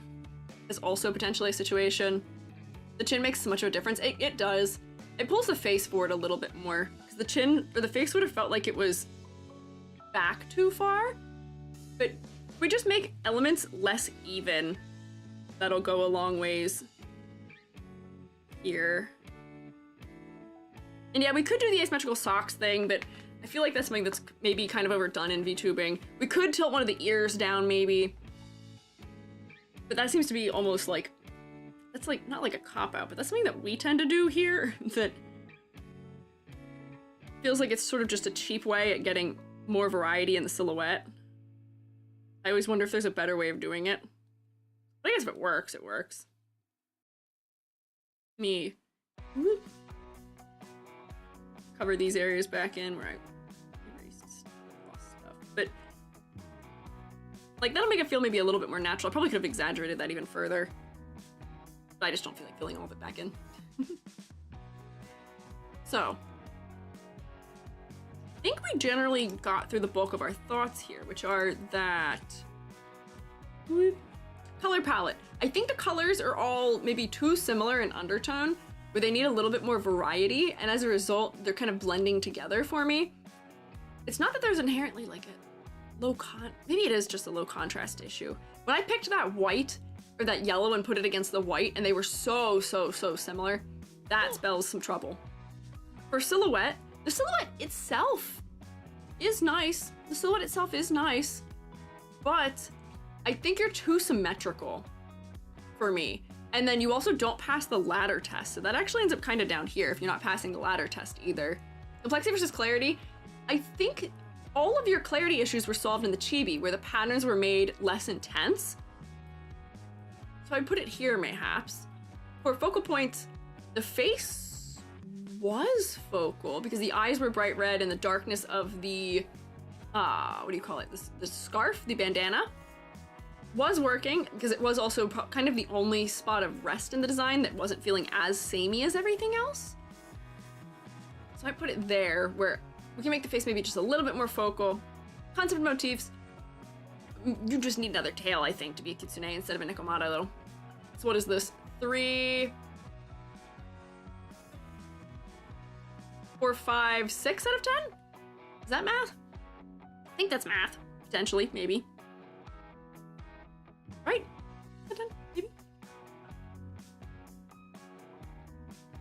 Yippee. Can we get a round of applause for something area, please? You're getting there. You just need to add more variety, I believe. Variety in colors, variety in the shapes. And I think that'll do it. Be lurking for a tad. Hopefully Moobot doesn't summon me somewhere else. Enjoy your lurk, Salma. Don't worry, I guess Moobot will summon you back if it needs it. Let me see, did I need to add anything here to the bingo? There's a chibi in here, so I can't add that. No twin tails. Beg for exaggeration. Nothing, no. No rainbows, no big, I mean, it's a hood, it's not really a big hat. There's no unusual cutouts. No spirit or ghost thing. Wow, I'm not gonna, oh wait, I got bingo, never mind. Shoemates, I got bingo! Look, wait, I got bingo. I got bingo. Because there's a chibi in this design. This is the first bingo I think I've gotten. Oh, Soup Goblin, you are here. we did critique your design at the start of the stream, yeah. I'm glad you stopped by. I got bingo. Generally, our general assessment, we're not gonna go all the way back over and through it right now, but our general assessment was outfit was a banger, but we wanted to see more of your concept. We weren't necessarily getting the goblin aspect or the references to like the media. So we were suggesting things like looking at some glam rock resources mayhaps, and then adding some little bits of like sharper shape language to the body so we get some of the goblin aspects a little more clearly. Yeah! Congrats for bingo. Thanks. I worked hard for it. It's my first bingo. How long have we had these bingos for? We've had them for weeks. This is the first time I've gotten one. But, something Arya, go work. You got this. Been reworking it recently. It's possible I'll resubmit it. Ah, okay, I see. Sounds good. Intriguing. I was wondering if that was the most recent one, because I feel like I'd seen something in maybe the Discord server where you were talking with people about it. Soup Goblin, but I couldn't quite remember. Let's see, so next we have Sun, she, her, from Eclipsis Studio, or Eclipsis Duo, not Studio, pardon. Hi, I'm Sun, and I share my lore with my stream partner, Lake, who will also send her design to you. I looked up and down, and I did not find a submission for Lake, unfortunately. So, we are just looking at Sun. But, I am the Sun. Almost literally, and I had these horns and black parts of my arms after an event in which my character was being corrupted. In lore, if a star becomes corrupted, it turns into a black hole. And Lake had to do anything possible to stop this, building these handcuffs that act as catalysts for corruption. The main point of my design is to be Lake's counterpart and vice versa. Thank you for the opportunity. I love your videos and opinions. Also, taking off the cape is not an option. That's fine. That's okay. That is all right. I don't think we need to remove your cape. Your cape, I think, is adding more interest to your silhouette than the clothing you're wearing under it would. So I am not bothered by it because I really like the fluffy hem around it. And the fact that, you know, you've added like a collar shape to it. It's not just a basic square of a cape. You've added shape to it and you've made it interesting. Yeah. Yes. So, general thoughts here. The color design here, unfortunately, feels kind of washed out to me in general. And I think it's because, as far as shading goes, your darkest color is barely a mid-tone. And same deal with the line art. The line art is barely considered mid-tone. So as far as tone structure goes here, if I do a correction layer and get rid of saturation, you are all mid-tones, very mid-tones. The only place we get away from the mid-tones a little bit is like that dark pit in your hair. And this is something where you're just gonna have to come back and revisit your value structure, where the dark parts might need to be darker. I'm not sure if I can fix it just with a correction layer. We may have to go back square one, but like, you don't really have any things that are full true brights. Not even the skin tone was a full true bright, which tends to be where we tend to get our brightest color in designs. But like, do you see how much stronger this feels when I just crush the values a bit? The vibrancy feels nice and fulfilling. The dark points are getting a lot closer to a true black. This feels stronger visually, color-wise, and the contrast is now working better. Not that we've really gotten things that far out of mid-tone, but do you see how the shading is now popping more? And now the hair has a different value than the areas around it. The skirt objects also have a little bit more value difference from the objects around them. All that took was just a contrast layer, thankfully. Sometimes I have to completely rework the value scale, but this time, that was it. So, hell yeah. Also, I feel bad. I don't want to lighten you too much, because that'll also lighten your skin tone. That's something I don't like messing with. Maybe I could just multiply the original skin tone on, because I need to crush it, but I don't want to lose the original skin tone in there. Maybe I can just put a multiply layer to get the skin tone back where it was. But, anyways, so, for clarity's sake, more contrast, pretty please. Silhouette. Honestly, the silhouette is pretty nice in and of itself. You've got these nice asymmetrical hair ornament objects happening up here with your horns. And then having your cape, the hem of it be nice and fluffy. Your hair has some very distinct big shapes in it. You've got some hair ornaments. The cape having the collar add to its silhouette. All good things for silhouette. And then you even have little like spikes in your shoes. Good. Good. Good things for silhouette. other than the tail's location, you've got one thigh belt and just these little sprigs of hair at the top of your head. You are otherwise completely symmetrical. And I feel like that may be doing you a slight disservice once again also. Whenever we have these more organic elements in designs, like the fluffs around the collar and stuff like that, I feel that making them with the symmetry modifier is a disservice. And I know it's being done because it's much harder and much more work to rig a model that has different things left to right. It's just so much easier. I know this. I'm a 3D modeler. I do it too. But I fear that we're losing out on mileage we could be getting from just making things feel more organic. And then having these all feel like they're like individual puffballs, I don't know if feels as natural as it could too. So let me just sort of like see if I can merge them together a little bit, and then what it would look like if there was just a little more variety.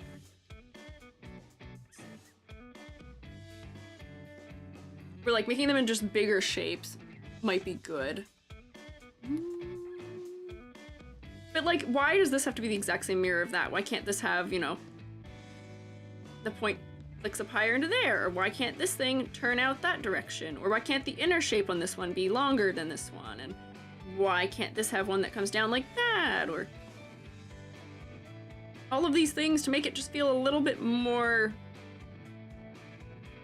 natural, like it's got a little more variation. And just adding these little like spikes over top that maybe could be rigged separately would make it less work. So you could still rig the basis the exact same way. Just little bits of things to add more variety. Mirrored eyes. Are they mirrored? I guess they are kind of mirrored. Because it's centered on the pupil, it doesn't really hit me as a pet peeve quite so much.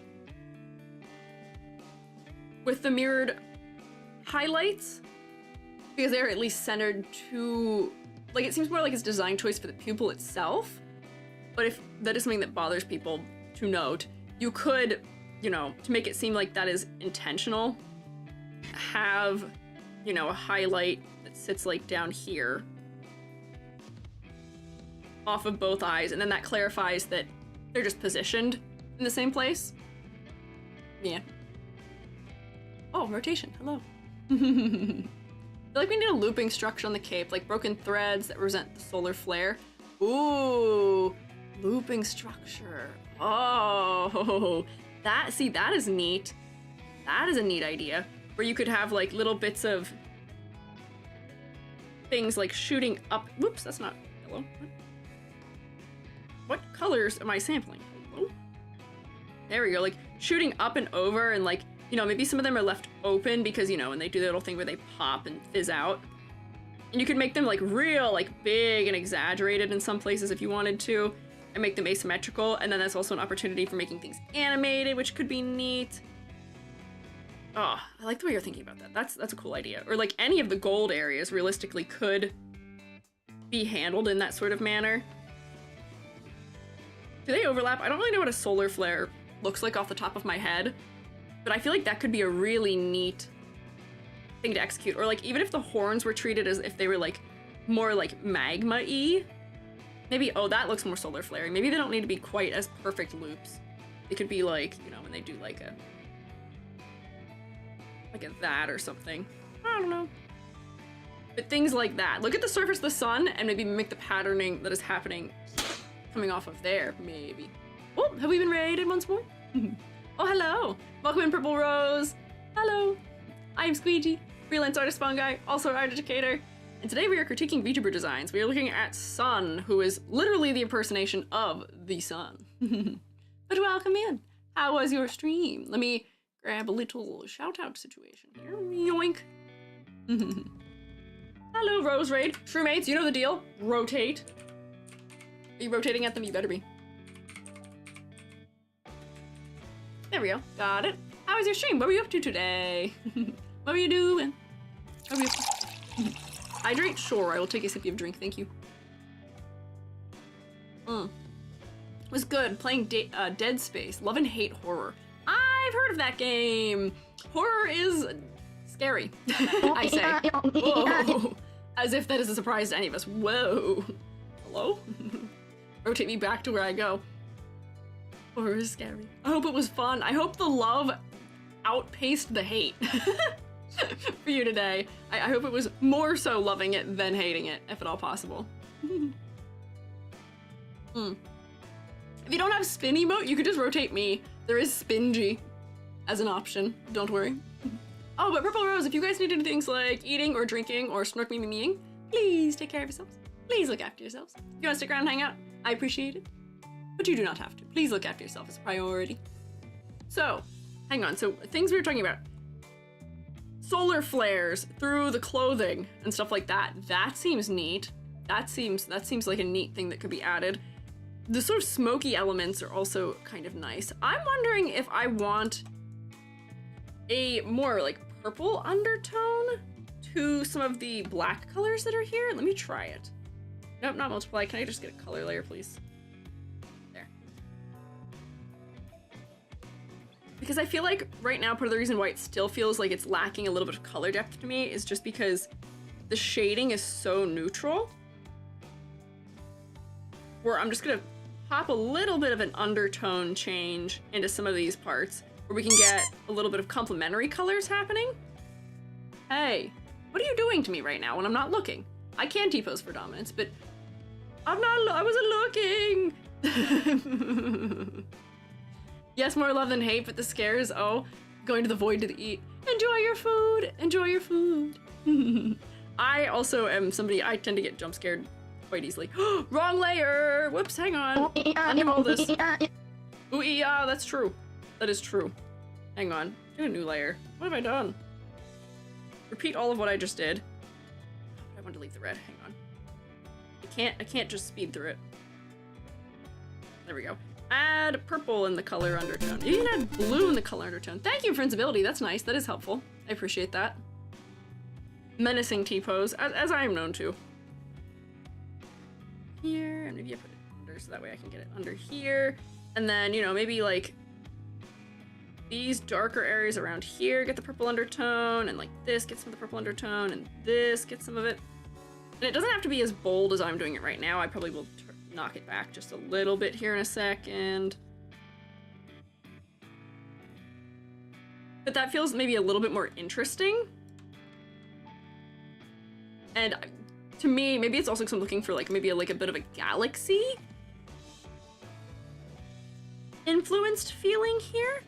Because, you know, you are the sun, you do exist out in space, so I'm like adding a little bit of like blue in some places too, maybe to those those gray areas. Because just because we're working with grayscale doesn't mean we can't have a little bit of tonal variety in those grayscale areas, you know? A little blue in here. Yeah. It's like a subtle effect, but do you see what I'm talking about? Hey! My hair! Everything's happening all at once. What are you up to there? Love the fur on the shoulders? I do too. They were... Whoa. Oh, we said the cape is non-negotiable. True, cape is non-negotiable. It stays. The cape stays. I like the cape. I am usually in Edna mode, no cape. I enjoy the cape here. The fur on the shoulders is nice for silhouette, and the fact that the cape has considered the external shape language works for me. But getting these clouds to feel a little bit more nebula-y with a little bit of color undertone variety in them, I think is good. I wonder if something that might be cute would just be having freckles also, because, you know, if you are the sun, we tend to associate having a lot of freckles with being out in the sun. So that might be cute as well, just as like a little detail. I mean, like, it's not as intense as they are right now.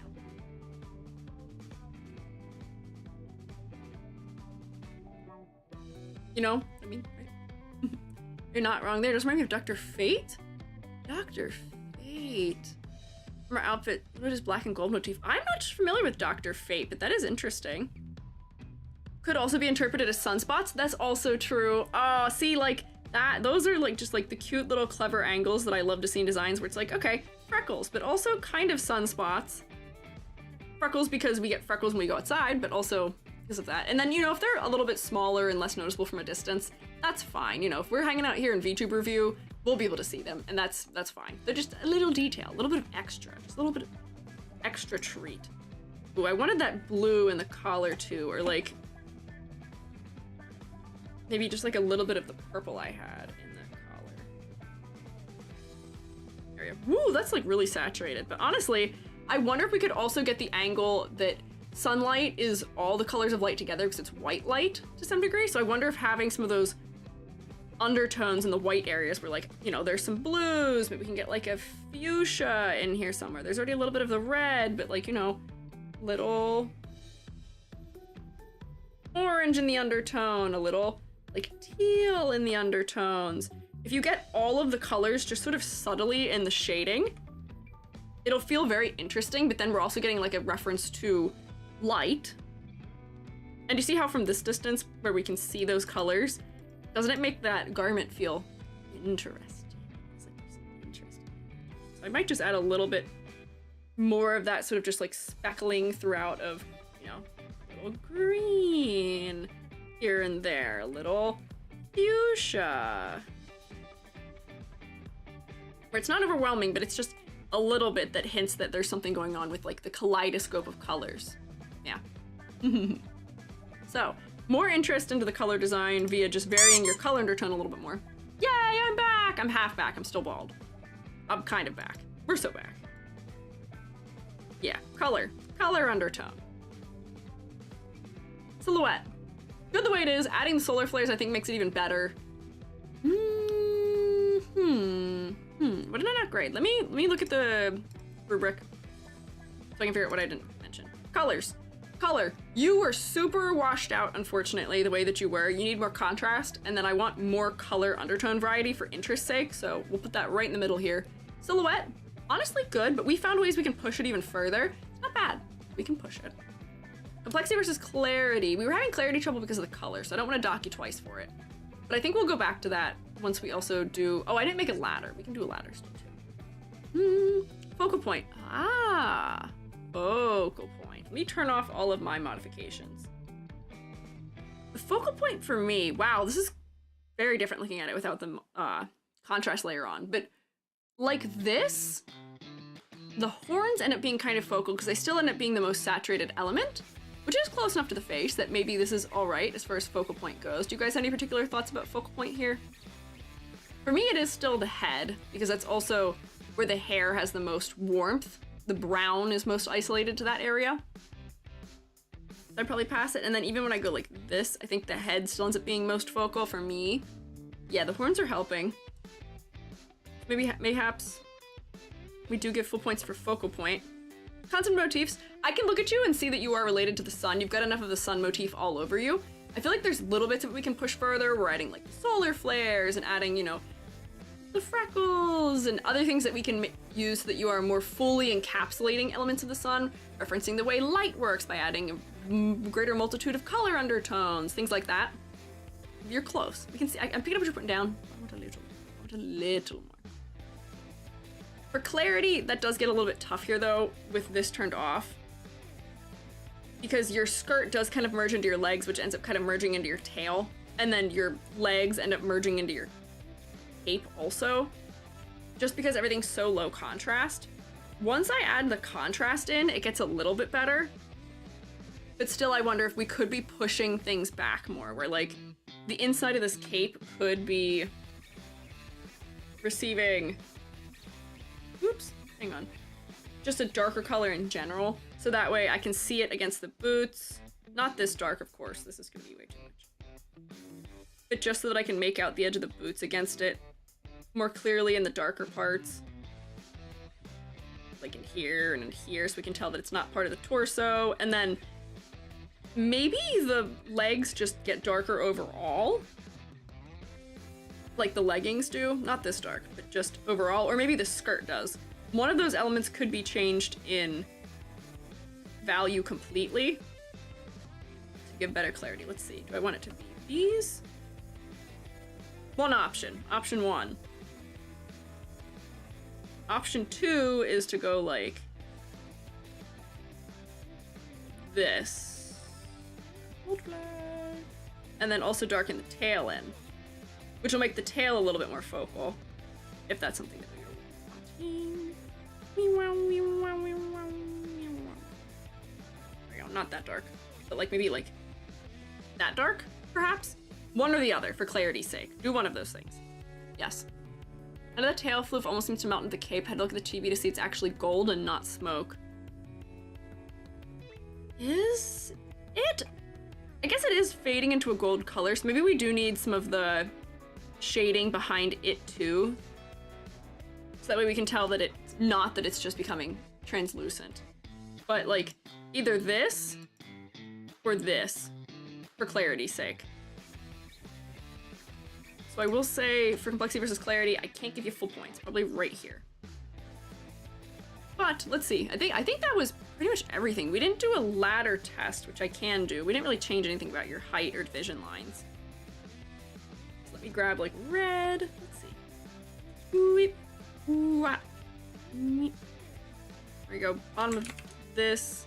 The tail isn't really acting asymmetrically, unfortunately. There's the belt on the leg. There's the cuffs on the wrist. Whoops, the top of the boots. Bottom of that. Bottom of the fluff. The chin. Bottom of the horns, top of the horns. And then potentially like these things get some.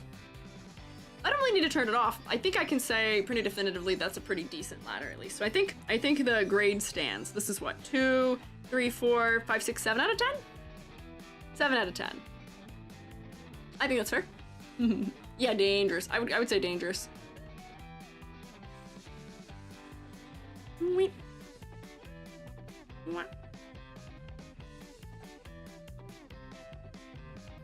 Most of the things that were happening were within like the color department. The actual design itself, we really didn't have much in the way of modification for, because the cape shape is very distinct. The shirt feels like it's definitely a character accessory. Everything feels like it's very specific to you otherwise. So it's mostly just like the color and contrast stuff that can be done to improve the clarity and the way it's reading. Good work. Round of applause. What did I say earlier? Clapter. Clapter? No, I will not drop this. That's okay, Rick. You don't have to drop this. You can make fun of me forever. You're allowed. I mispronounced raindrop to Jubby a couple weeks ago, and we still keep saying Wayne-dwop because I accidentally said it as Wayne-dwop, so you can't harm me. I misspeak frequently. It's okay. Koala, thank you for following. Let's see. Oh wow, it's 5 o'clock. I thought we'd have less time. We might actually be able to get through all the ones I prepared today in a crazy churn of events. That's... What? Hang on. I might have actually totally pull a final one for after this. Interesting. Unusually fast EG. I could have screwed all of you over in the Gamba because what is this? 1, 2, 3, 4, 5, 6? I'm on my 6th design for today. It's like 5 o'clock. Wow. I'm on top of it. I'm locked in. Followed up to Dwayne Wrop. Dwayne Wrop. I don't know if that one flows off the tongue quite as well. Wayne Dwop does flow off the tongue. Heading for 8?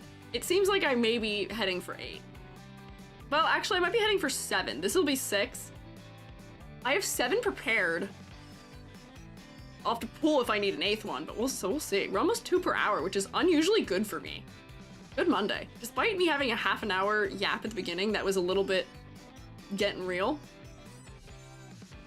Doing pretty well. You know, with that in mind, I'm gonna eat a snack real quick. I'm gonna eat a little more of my snack. I can chill. True locked in. I did lock in at the beginning. I feel bad. I think I missed a lot of chat messages on the first couple. But...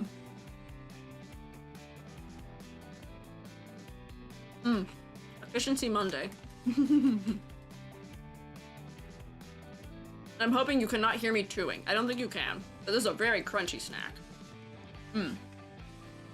I'm eating the world's crumbliest granola bar, which has made a mess all over my desk and floor historically. But I will continue to eat it. You cannot stop me. This is, while I snack, while you observe, this is Weenie.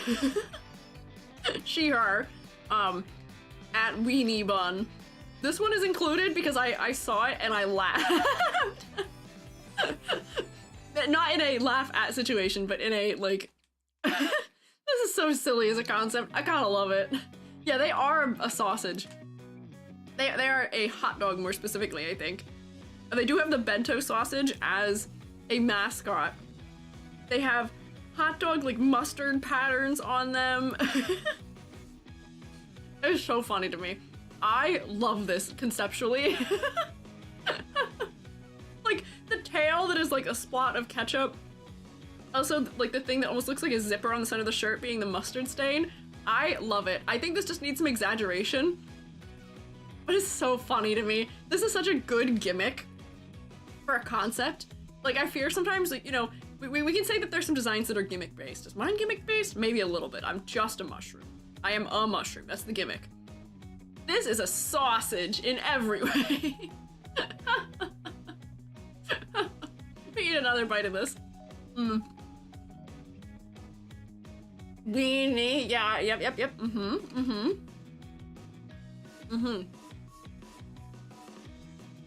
In the Wiener sense, yes.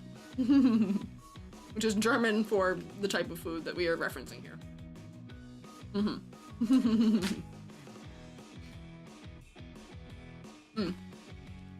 Okay, snack has been had. There's a lot of little things to note when we look around this. So, keep or remove hot dog cowlick.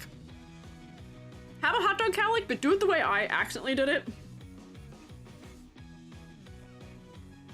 When I did my winter design, and just fully round it off into a hot dog and give it the little like 3-tip. Full commit, just full commit to it. Honestly, this can even full commit to it too. I've learned that people are going to look at this sort of shape, even though it almost feels rabbit-like, and ask you if you have sausage on your head. So, from personal experience, just do this. Have an EG design tip. And then I honestly feel like these mustard things could be much more exaggerated than they are. They could be much bolder. There we go. Yeah. I like them on the hair. EG, no? What do you mean, no? Yes, EG, yes, actually. EG, yes. They do have an Oshi mark ready just made for them. I know! No one is using that as an Oshi mark! There's so much overlap in Oshi marks, and it makes it so hard to like have an Oshi mark that is distinctly just for one person. Perfect Oshi mark just for them. So delicious.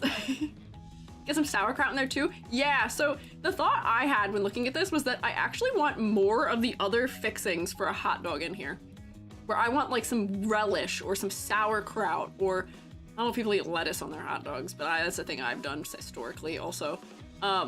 Yeah. It's the type of rabbit used to... What? No, I'm talking about me when I was winter design. I was a rabbit. And I had my ears shaped like that. What? I'm not referencing other things, I'm referencing me. Want my disgusting hot dog toppings? Yes!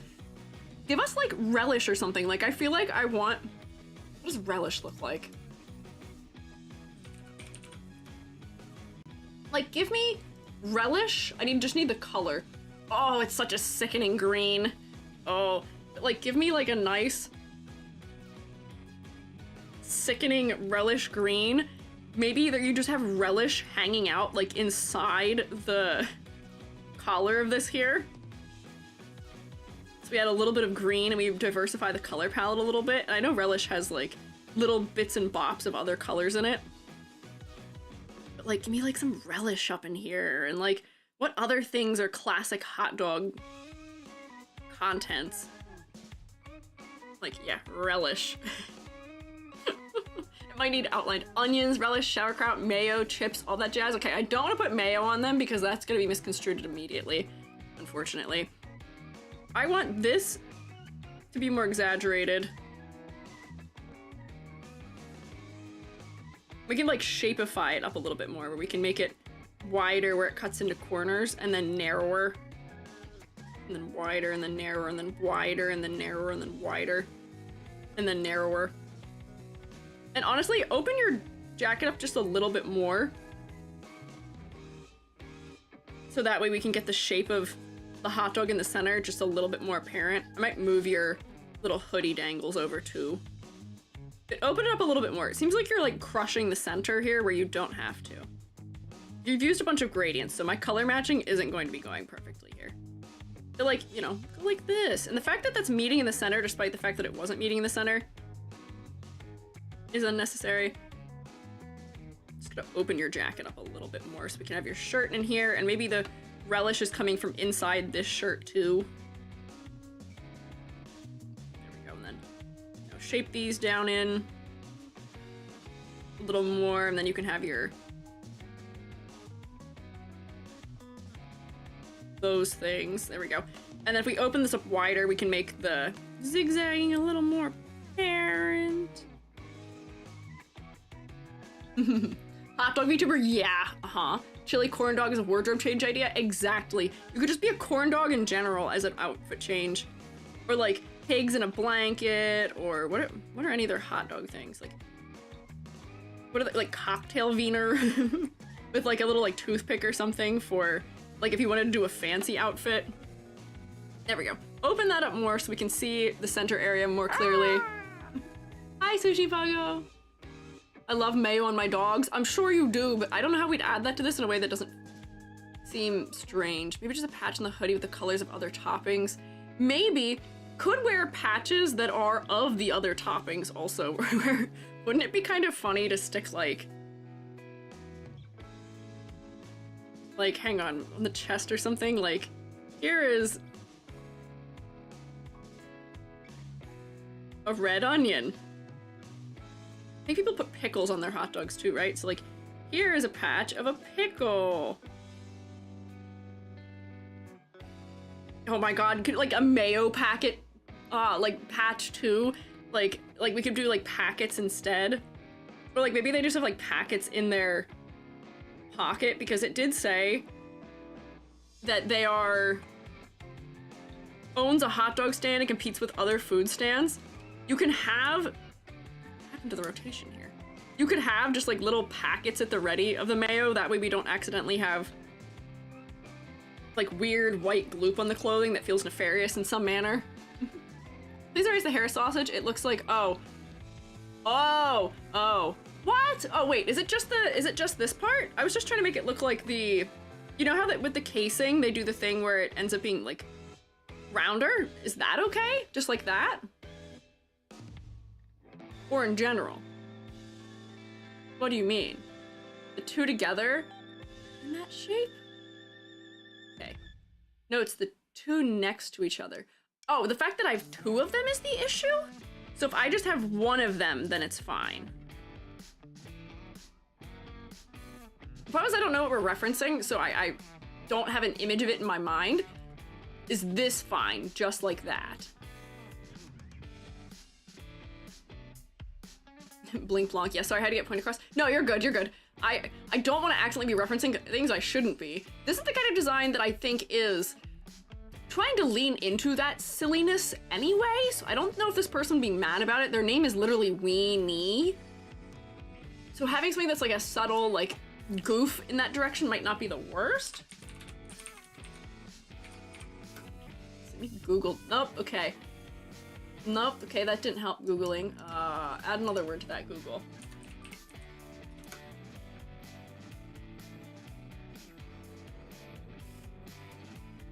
I mean, it doesn't really look like it from having Googled it. I don't know. Hood could also mayo, onion ring a hoge. Oh my god, onion ring a hoge! Wait, like red onion too, where like we could have it like, why not have two a hoge? You could have like the onion ring a hoge, like come around it like this or something, and then, oh wait, we're cooking. And then you have your little like red onion thing where it has little stripes on it. You know what I mean? Right now, because it's not outlined, you can't really see it because it's too similar to the background color, but like, you know what I mean? I think that'll help us get away from those associations and make it clear that we're just doing toppings of some sort. But like, onion ring, we're literally cooking, yeah. We are. I still like the idea of having them also as patches because I felt like the design may have been missing some specificity, but like, you know, you get your like red onion that has all of its little like, you know, these things. Right? Pickle.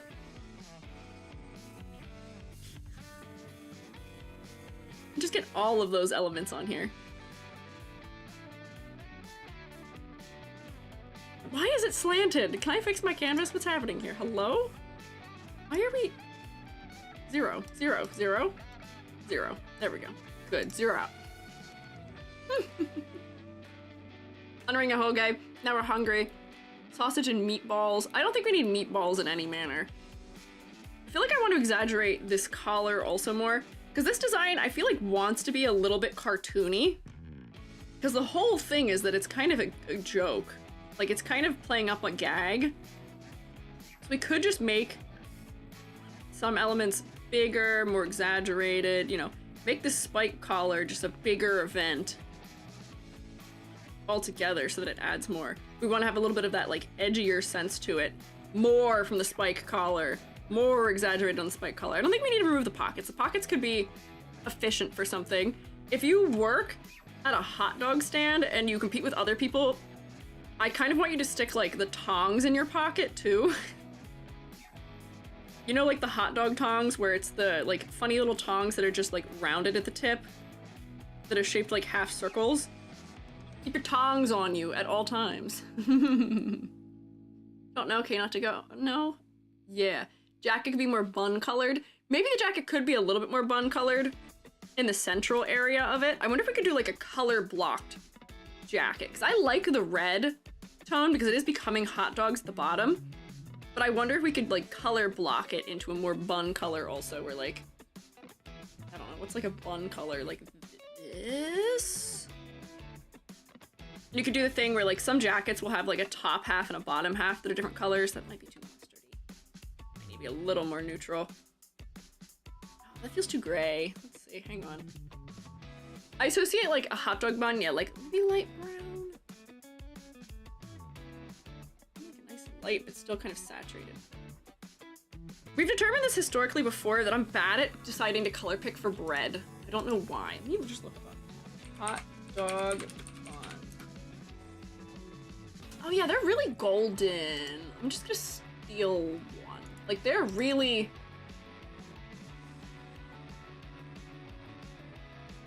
This is the color. Yoink. This isn't cheating. I'm allowed to do this. This is called efficiency. Whoa, that's so yellow though. Hang on. Like, maybe in there somewhere? The problem is that they tend to be really golden. They tend to be really golden in the color for the bun.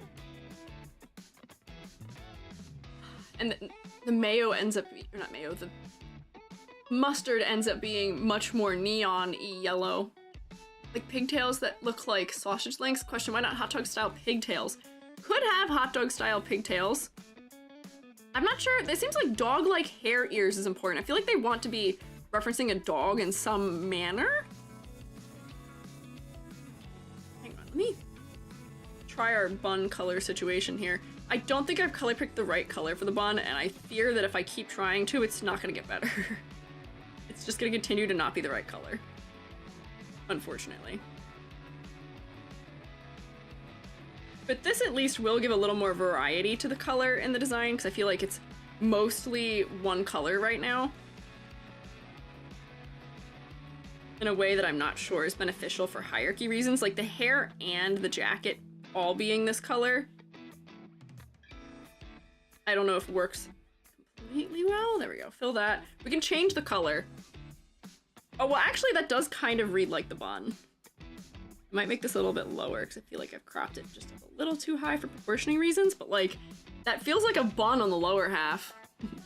Weenie dog ears would be great. Replace mustard yellow with that one and use the mustard for the hoodie. That's true. I could just invert them. Use this color. And then make the mustard a little bit more cool undertone, because I think mustard is anyway.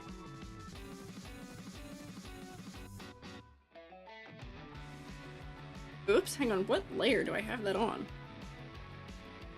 There we go. Yeah. Yeah. Oh, hi, Amber! Amber's here! Shroommates were good, Amber, don't worry. Also, welcome back! 10 months! 10 months! Welcome back! Hi, Amber! Yippee! 10 months of rotation, let's go! chaos in your absence. We're looking at a hot dog VTuber right now. Sketching what I mean, I'll send it to the Discord. Could add pigtails, yes, that look like hot dogs. I can imagine that probably would be pretty cute. We were just making it more directly hot dog-y. I want the tail also to be more saucy. Like, make it more like loopy. Loop it up. Come on, don't be afraid. And then like, you know, little bits inside, and then you get your little like loopy. Loop the tail. And then make these like bigger. Yeah, yeah, loop it up. Make these big and chunkier. They feel more ketchup-y. Like we can see what material they are better. Yeah, yeah, yeah, yeah. Gooey. We only discussed potentially messing up a summon and putting spirits inside Gary by accident. Yeah, Amber, they possessed my son. I don't know how they did it. They didn't mean to either, but they did possess my son, unfortunately. Oh. Hang on, so let's see. Live suggestions. Oh, like treating it like links. Oh my god, that would be cute. If they weren't attached to leaving the hair like this, they could like sausage link pigtails too.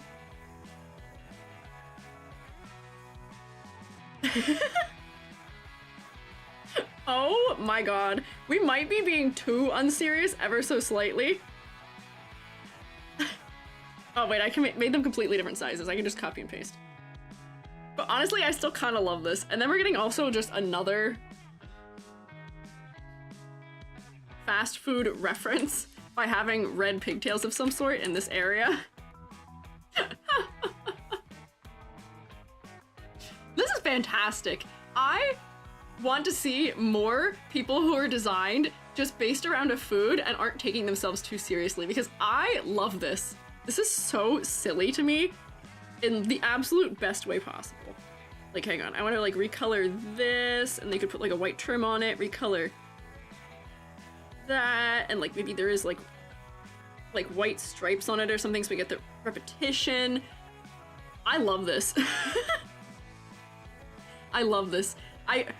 We've added a lot to it, but I think we're just making sillier stuff. Yeah, red yellow combos, getting some Ronald McDonald, and then also a little bit of Wendy's happening. Topping themed redeems. Yeah, there's so much that could be done with a design like this.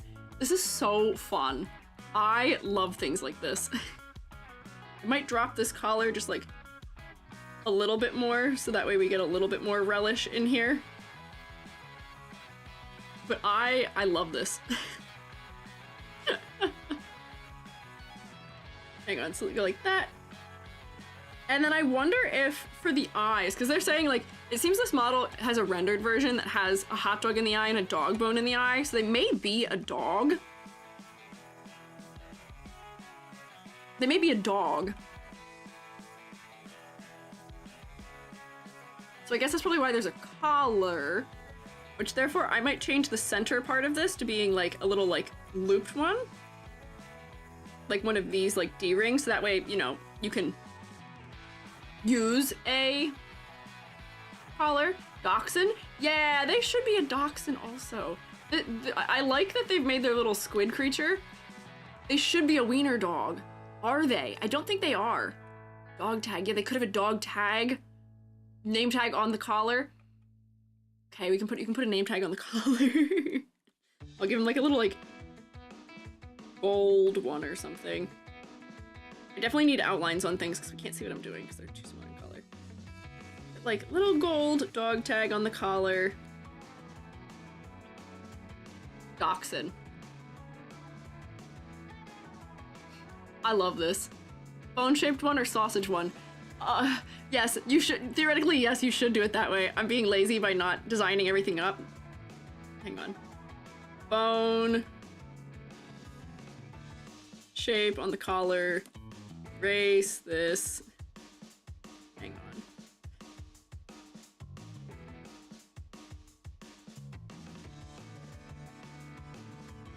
This doesn't really look like a bone. I'm doing my best right now. It's a bone. It's supposed to be a bone. Just pretend it's a bone. Love how food-based VTubers make EG enter a flow state of creativity. Okay, here's the thing. So I enter the flow state on food-based VTubers because they can have a really simple concept, but by result of it, we can take them to the 10th degree, and by being a food-based VTuber, they're already not trying to be super, super serious. They're okay with being goofy and a little bit silly. Right? So I tend to be someone when I am doing design work, I am a very silly, cartoony designer. So designs like this that let me be silly and cartoony in the critique I make of them tend to be where I exceed. I'm not the most serious fella out there. I don't know if you've noticed that. Have you noticed, roommates? I'm not a very serious fella. But like, you know, keep repeating this motif of making things look like they are the dressing on things. Yeah. I'm so following them on Twitter. Yeah! Yeah, you should. You should follow everyone that we look at the designs of on Twitter. Love the hairstyle. The model's adorable. Right? I will say we did modify her a decent bit from where she was. But like, this is just a show. A little bit of time, we can make things. We can take things to the 10th degree, which is what I love to do. Better yet, Blue Sky. Yes, better yet, Blue Sky. It might be on Blue Sky. The @ they gave me was for Twitter, so you can check either location, yes. Mega cute even at the start. No, that is true. It was still mega cute, which is what inspired us to start looking for all these things we can do with it. I love this.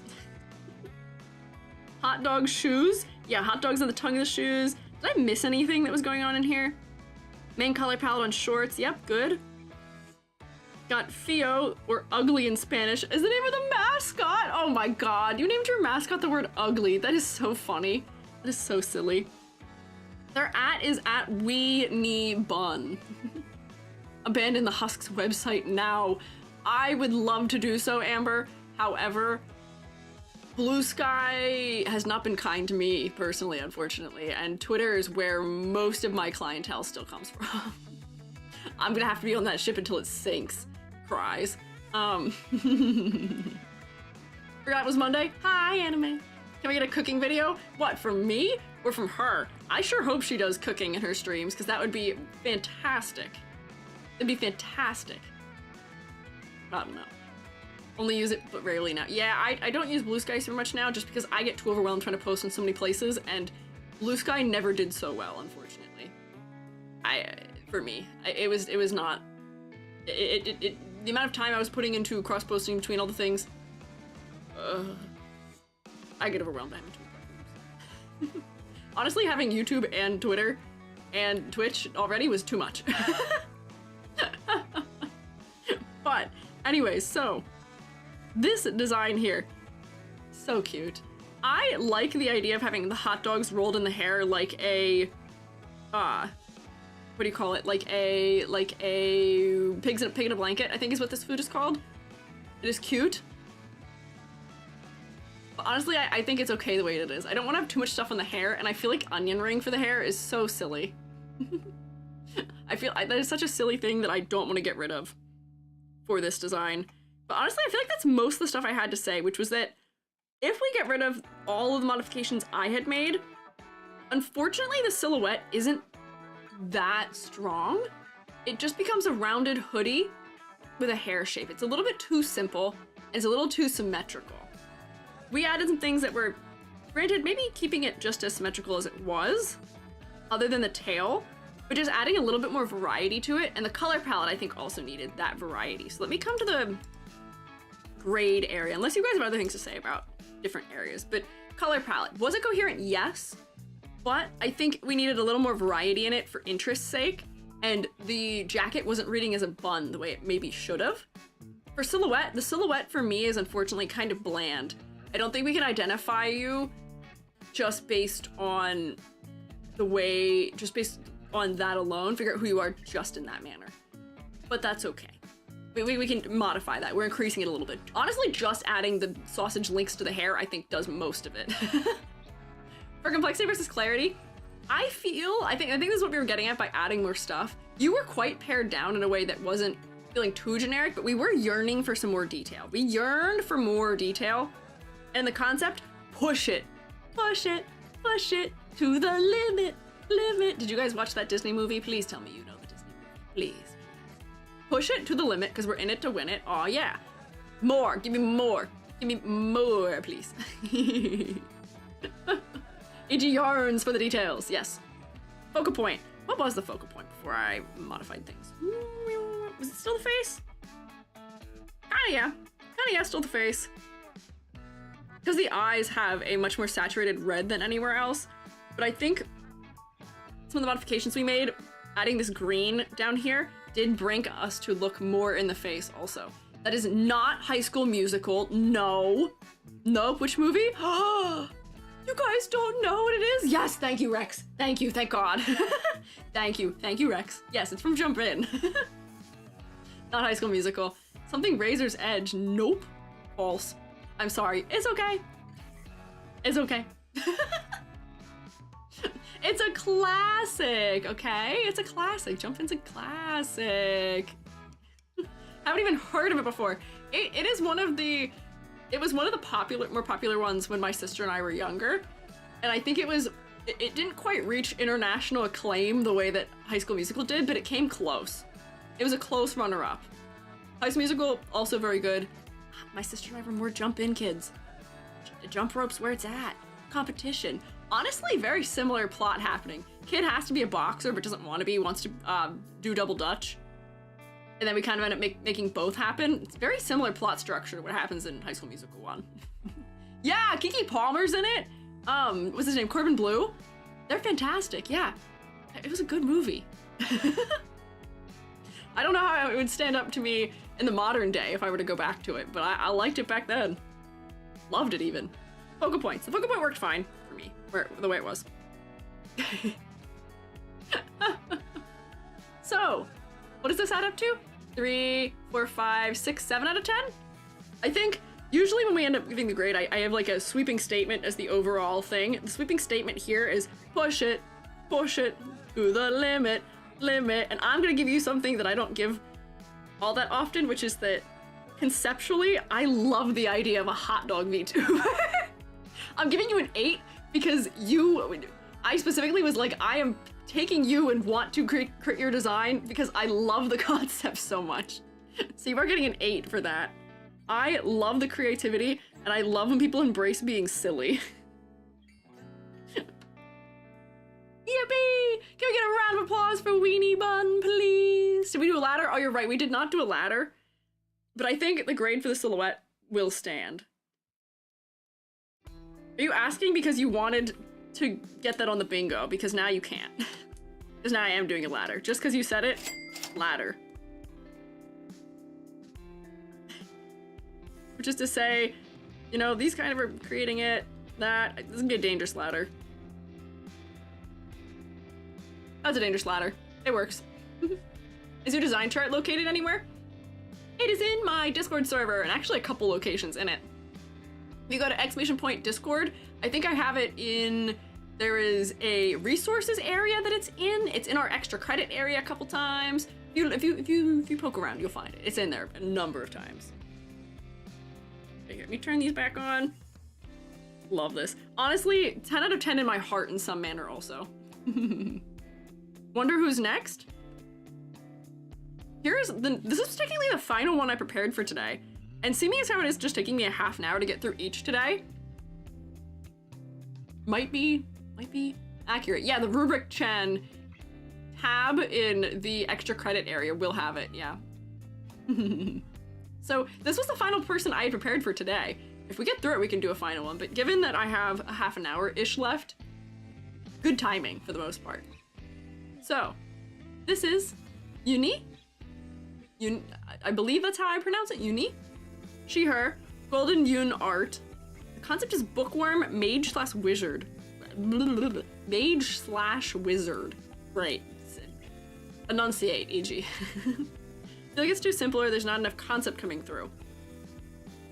I think I feel similarly to how you, the artist, are feeling, and I think I can tell us why, which is that this is one of those cases where I think we need to do a little bit of referencing real clothing, in that, like, the glasses. The frames feel very thin to me, where they could maybe be thicker and have a greater effect by being thicker. They also, because they're so low contrast against the hair, don't look like they connect. Whoops, that's not the tool I wanted. That was a line tool. We thicken up the glasses so that they have a stronger presence. That'll help. But I think the reason why this is feeling non-specific to the artist is because none of these things inherently feel that much like character accessories. They all feel like things, other than the little bit of patterning happening on the jacket, this feels like kind of an everyday outfit we could encounter anywhere. The way that I've drawn that doesn't look nice. We'll fix that. Yeah, needs more books, needs more magic, needs more variety. I feel like it's too everyday for being so mythical and bookwormy and those kinds of things. And other than the necklace having maybe a slightly specific shape to it, like the collar isn't fantastical enough. My recent favorite thing to do with collars when I'm like, I want more from this design. Do the thing where you make it like half stand up on one side. I love that, especially in like pirates and stuff, but that'll give us a little bit more fantastical feeling from it. And then that adds a little bit of asymmetry because aside from the fact that your hair is one color, I think I want more asymmetry in this design. And then the collar before wasn't adding a ton to the silhouette, but now the collar is adding more to the silhouette. If I like stand up, honestly, we could even go like that and make it much sharper too, where I can like, whee. Yeah. Shapes. There we go. So adding a little mysticism. Where the glasses on chains, I didn't see them at all. They are on chains, which is to say that if we want to have sort of like the bookwormy thing, we suggested this before for a librarian character, I think last week. I love glasses chains for a librarian, but I wonder if we could make them more ornate. Like the glasses themselves, I think right now, just are missing something in general. Let me just draw a really big circle so that I can rehash out the glasses themselves. Let's see. And then erase it. My hack for drawing good circles reappears once more. There we go. I'm thickening them. I may also lower them on the face than where they were before, because that'll make you feel a little bit like wiser. Adds character. Right now, them sitting directly squared around the eyes feels very neutral. We can instead make it feel like almost like you're looking down by having the glasses lower on the nose, which is why sometimes people will be like, oh, librarians seem so condescending. It's because their glasses are lower on the bridge of their nose and it makes it look like they're looking down on you. It makes the way we interpret the angle of their head different. Let me just cover this up fast, quick. Woo. Ooh, come on, work with me. There we go. And then I would also probably dazzle up the chains a little bit more too. I've made them super asymmetrical right now accidentally. If you're a mage also, like I was thinking about earlier, like, you know, we've got all these shapes that are down here. Why don't we add some of those shapes to like the glasses or something too, where you can have like, if we're going for like eclectic, bookworm, like that kind of stuff. Big, like funny shapes on the glasses or something. I'm thinking about, what's her name from Breath of the Wild? Pura? What is her name? I don't know what her name is, but she has these really funky shades that have really crazy frames on them, and they feel very specific as a result.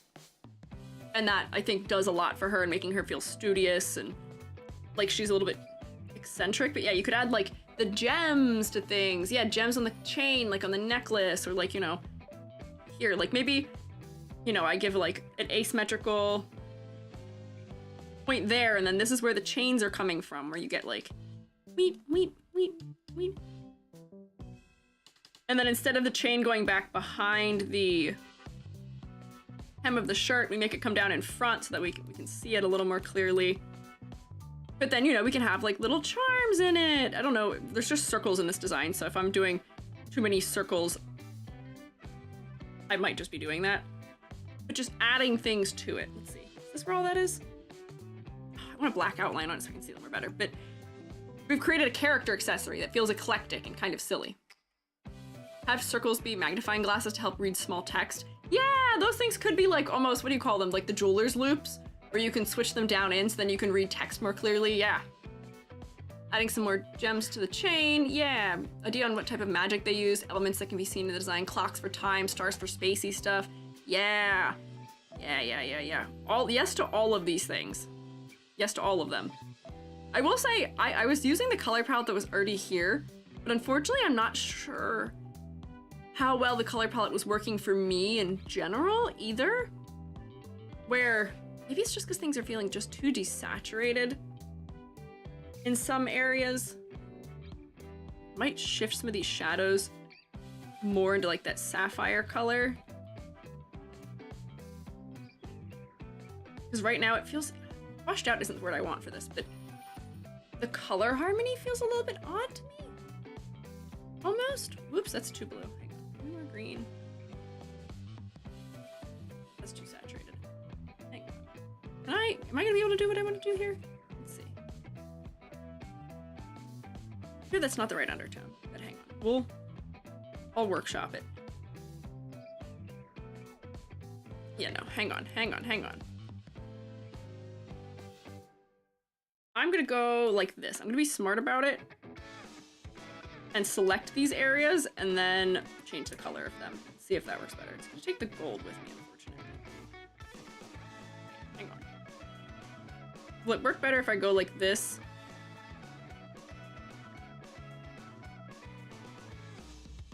No. Oh, okay, try again. Reset. Try going like this then. It's taking too much still. Dang it, there's not really an easy way for me to change the color here. Can't get the Gallifreyan symbols from Doctor Who out of my head? The what? Interesting. Hello, brethren. Very late. Want to know that you were loved. My Twitch isn't working. One deer usually on the other side. Oh, hello.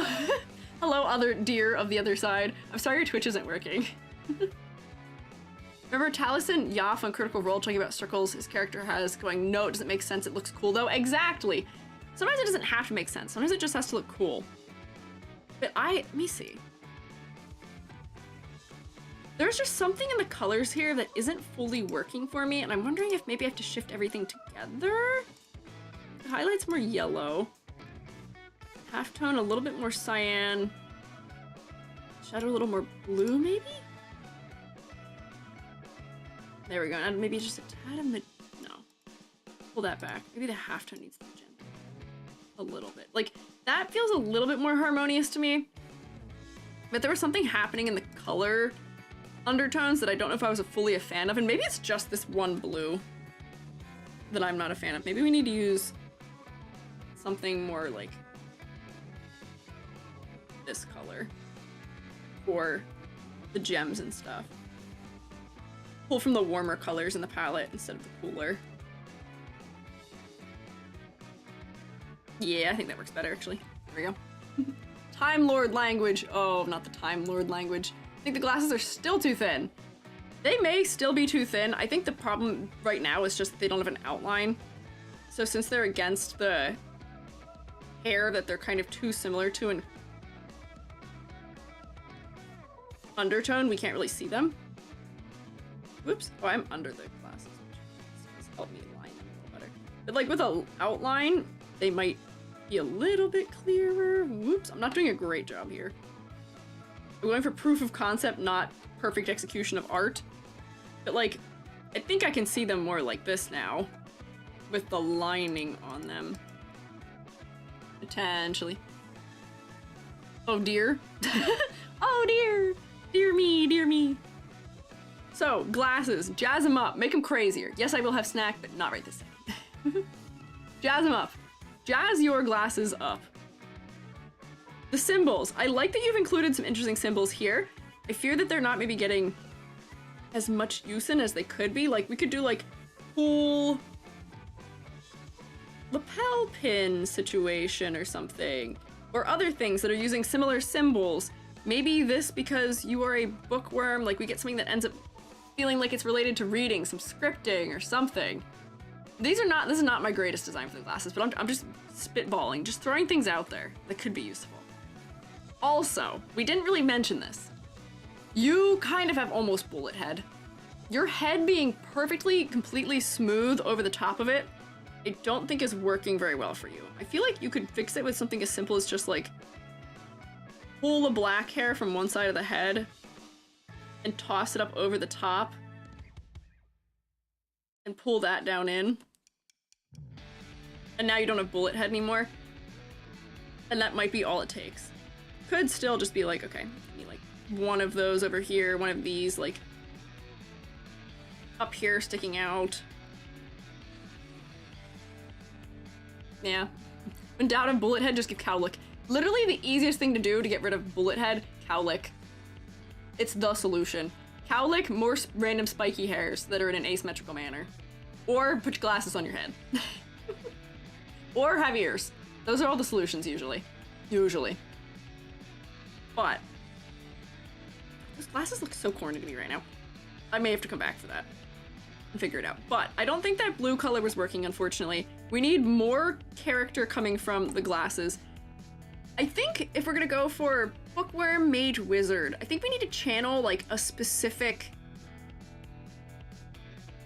like fashion sense potentially for it, where like I'm thinking about, okay, what if you had like a little capelet on your shoulder? So that way we're getting that leaning more into the mage aspect, and then your jacket feels a little bit more specific.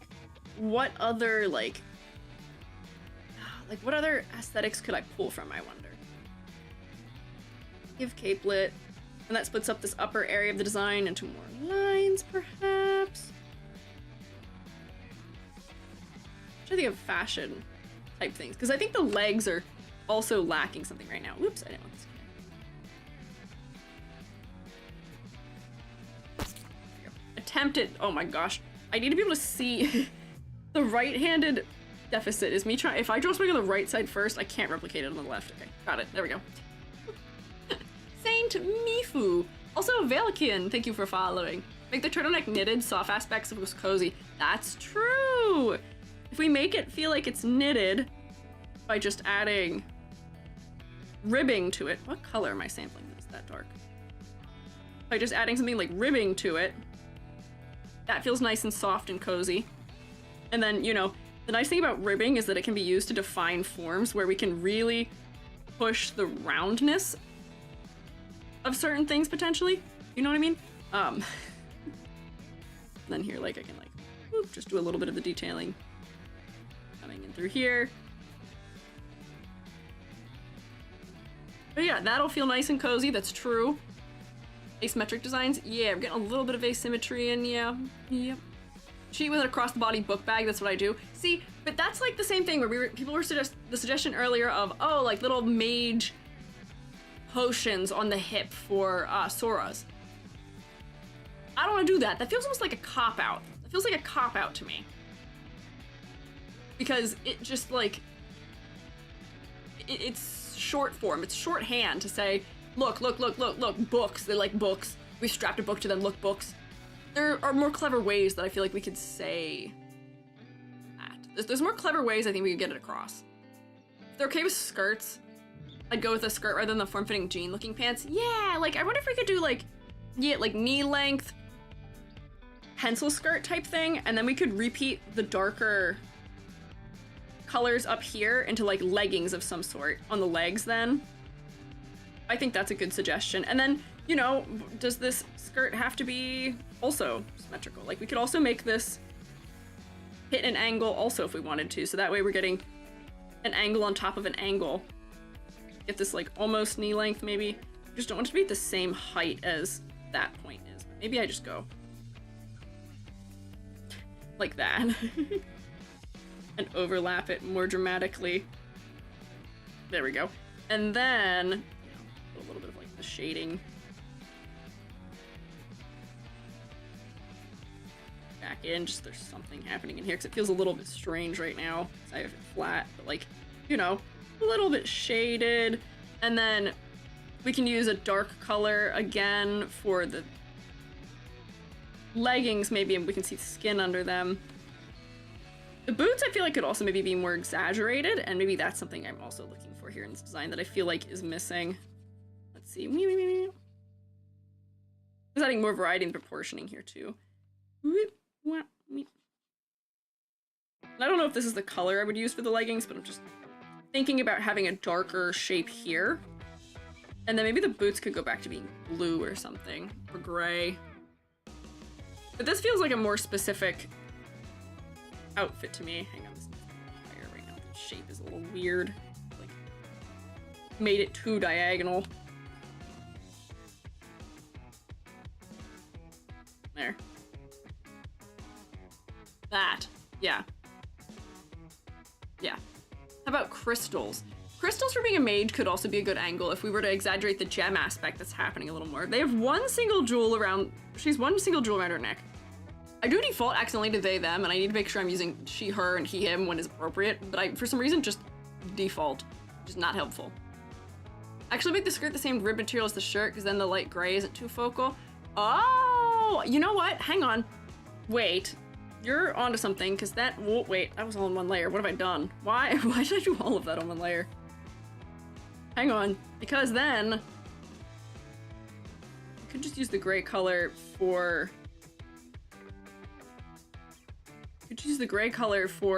leggings. Treat it that way. You're right. There we go. And then we can also make it ribbed. Fill this in fast, quick. Fill bucket. There we go. And then yeah, we can make it ribbed. I'm not fully like rendering everything right this second, but just like the hint. Whoops. Too thin. Oh wait, I'll do the ribbing in the lighter color for this one. Hello, where's my contrast? Did I pick like the mid-tone somehow? There we go. I'm just giving the suggestion of it. So we can tell that it is ribbed. And then these become almost like leggings. Get rid of the folding happening in them, so that way them being skin tight feels a little bit more sensible here. And then I feel like I just want the boots to be more exaggerated if possible. Lengthen this again. I want that to cut into the silhouette a little more. There, yeah, okay. Crazy how much knowing a little fashion makes you a better artist. Yeah, I agree with you, and that's one of my downfalls. When the VTubers are your actual IRL aesthetic, yeah. I will say it is probably such a huge buff as a character designer to be fashion savvy. I will tell you, I am not the most fashion savvy person around. But thankfully, I get assistance from people who are, and also I can do research, which helps. But see, I think this is doing a lot. We're getting much more eclectic bookwormy out of this. I'm getting more mage out of the, you know, more fantastical collar and the capelets. We had like a fold over top for the boots, adds like silhouette. Yeah, we could do that. Instead of having them be like short like this, you could have like, whoops, hang on, layers. Could have something where it's folded over the top, and that adds a little bit of the fantasy element to it too. Maybe. Like keep the laces and we can put the gold trim back on it, but then we've got at least something breaking up the silhouette down here. Might even like more dramatically point the shoes or something. Yeah, pretty classically mage wizard. The way I'm drawing these right now feels really goofy. We'll think on it, we'll think on it. The other thing I'm also thinking about is just the boot height feels a little bit odd. I feel like I want them to be a little bit taller maybe, but that might just be me. I like exaggerated shoes, so maybe I am just biasing into needing that. I feel like leggings are better look for mage than tight pants. Yeah, potentially. Yeah, okay, so I think this is getting us in the right direction. I wonder if also potentially, you know, bookworm. We get like a bookmark somewhere. I feel like that's an underutilized accessory when we're trying to depict someone as being into reading. Like, give me a book light. Wait, hang on. Hang on. Instead of strapping a book to something, yeah, like bookmark earring or book light in some way. just as ideas for like accessories or something. Like, I feel like those are underutilized, maybe.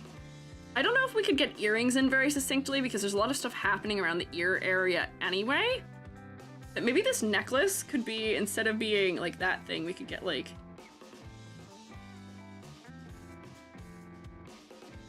square gold. And then you know how a lot of bookmarks will have like the little like tassel at the top of them or whatever? Just like a bookmark referential necklace or something, or for, you know, functionality's sake, the necklace could even be, instead of being a bookmark, you know those like book pen lights? Where that you like clip them to the edge of your book and they like unfold and have like the funny little light thing on the end of them, like an anglerfish. Could do that, and then it's functional. Then you just have your book light attached to your chest. But like, I feel like clever little things like that are going to work so much better than just sticking a book on it.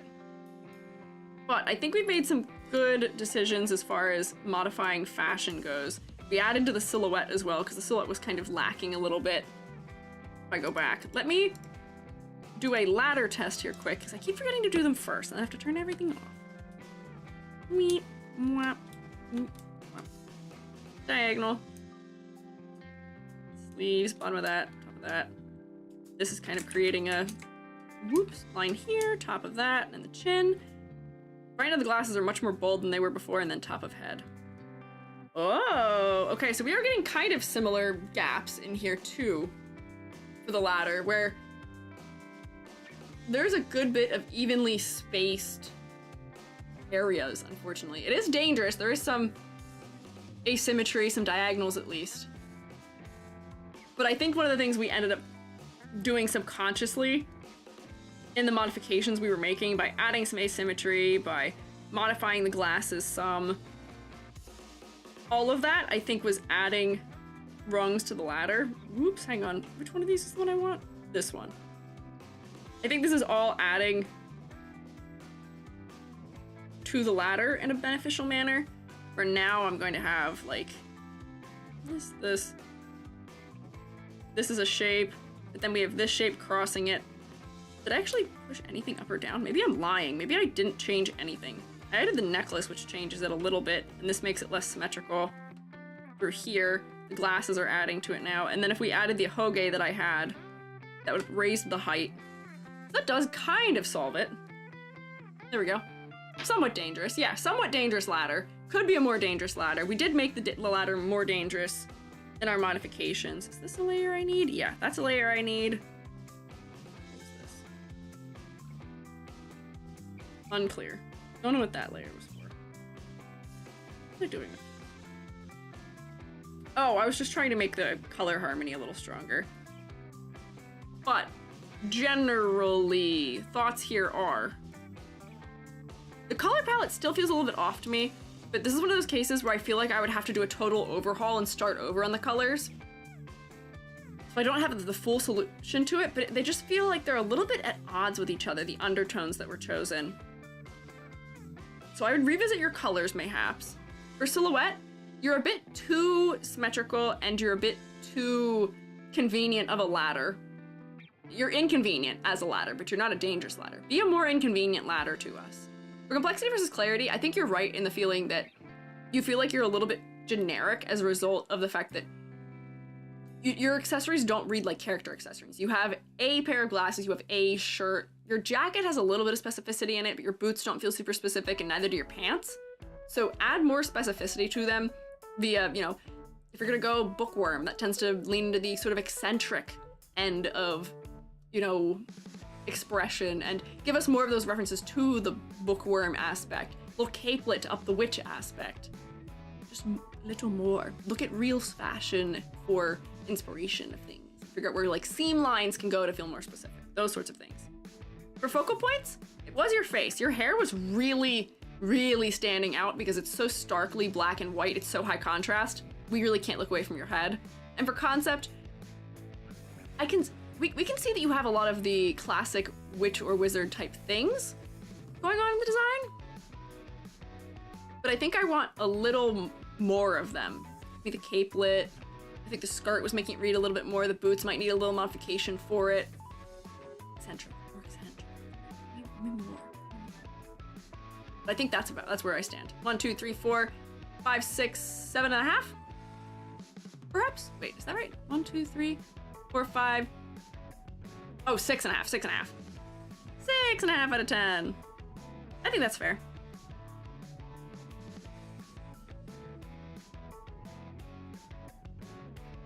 Couple things to work on. Namely, fashion department, a little bit of color, but you're on the right track. Please have an ahoge also. But can we get a round of applause for Uni, please? Pretty please, round of applause for Uni. I love that we're now interspersing permanently the laugh emote into the clapping. I don't want people to think we're laughing at them, but yeah, clapper, what was I saying? What was the word? I don't remember it already. Whatever that was, do that. You can laugh and clap at the same time as long as you're laughing because you're in a happy mood. Yeah, clapter. Low-key, that sounds unfortunately like also a medical condition, a slang word for one of them. Which I guess is just all the first part of the word is. But yippee! Round of applause. So, friendly versus mean laugh. Yeah, we're doing friendly laugh if anything. We're not laughing at anyone. We're just being pleasant. We're being positive and upbeat citizens of the shroom state today. But that was what I had prepared for you today. I need to go eat. I need to eat so bad. We talked about hot dogs for so long. We've talked about the fact that I am vegetarian, but man, corn dogs, they're the only meat I miss. I may have a corn dog for dinner. I have veggie corn dogs. I may have one of those for dinner. That might just be my dinner.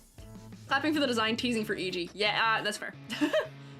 The clap is for the design, the laughter is for me. You can laugh at me all you like. I am not harmed. I can't hear it if you are laughing, so it doesn't get to me. But this week, things that are going on this week. So, Thursday, Cookie Run Kingdom tier list. How is that going to work? Good freaking question. I'm still figuring it out. But it will happen. And it may just be 5 stars. That may be the only way of making it, or whatever, not the 5 stars, but it might just be like certain tiers of them. There's a lot of characters. Certain tiers we may limit to, and I'm probably gonna go pretty quick. Their designs are pretty quick to consume anyways, visually, and concept-wise, they tend to work pretty well, so I'll be able to get to it pretty quick. So we're gonna do a tier list of characters based on the designs on Thursday, and then Friday, if you'd like to design a VTuber character that gets a 0 on my rubric, on purpose, purposely design a character that gets a 0 for extra credit, we're going over those extra credit designs on stream on Friday, and I'm grading them. You should. Yippee! Hi, Crossfighter. I'm good. I'm getting dinner. We'll submit in time, I swear. I trust you. You got this. You got this, roommates. You got it. I have faith in you. But for now, I must say, shroom you later. YouTube shroommates, thank you for hanging out, and I will see you on Thursday, because I can't send you anywhere. Bye, YouTube shroommates. Shroom you later. We'll make it live.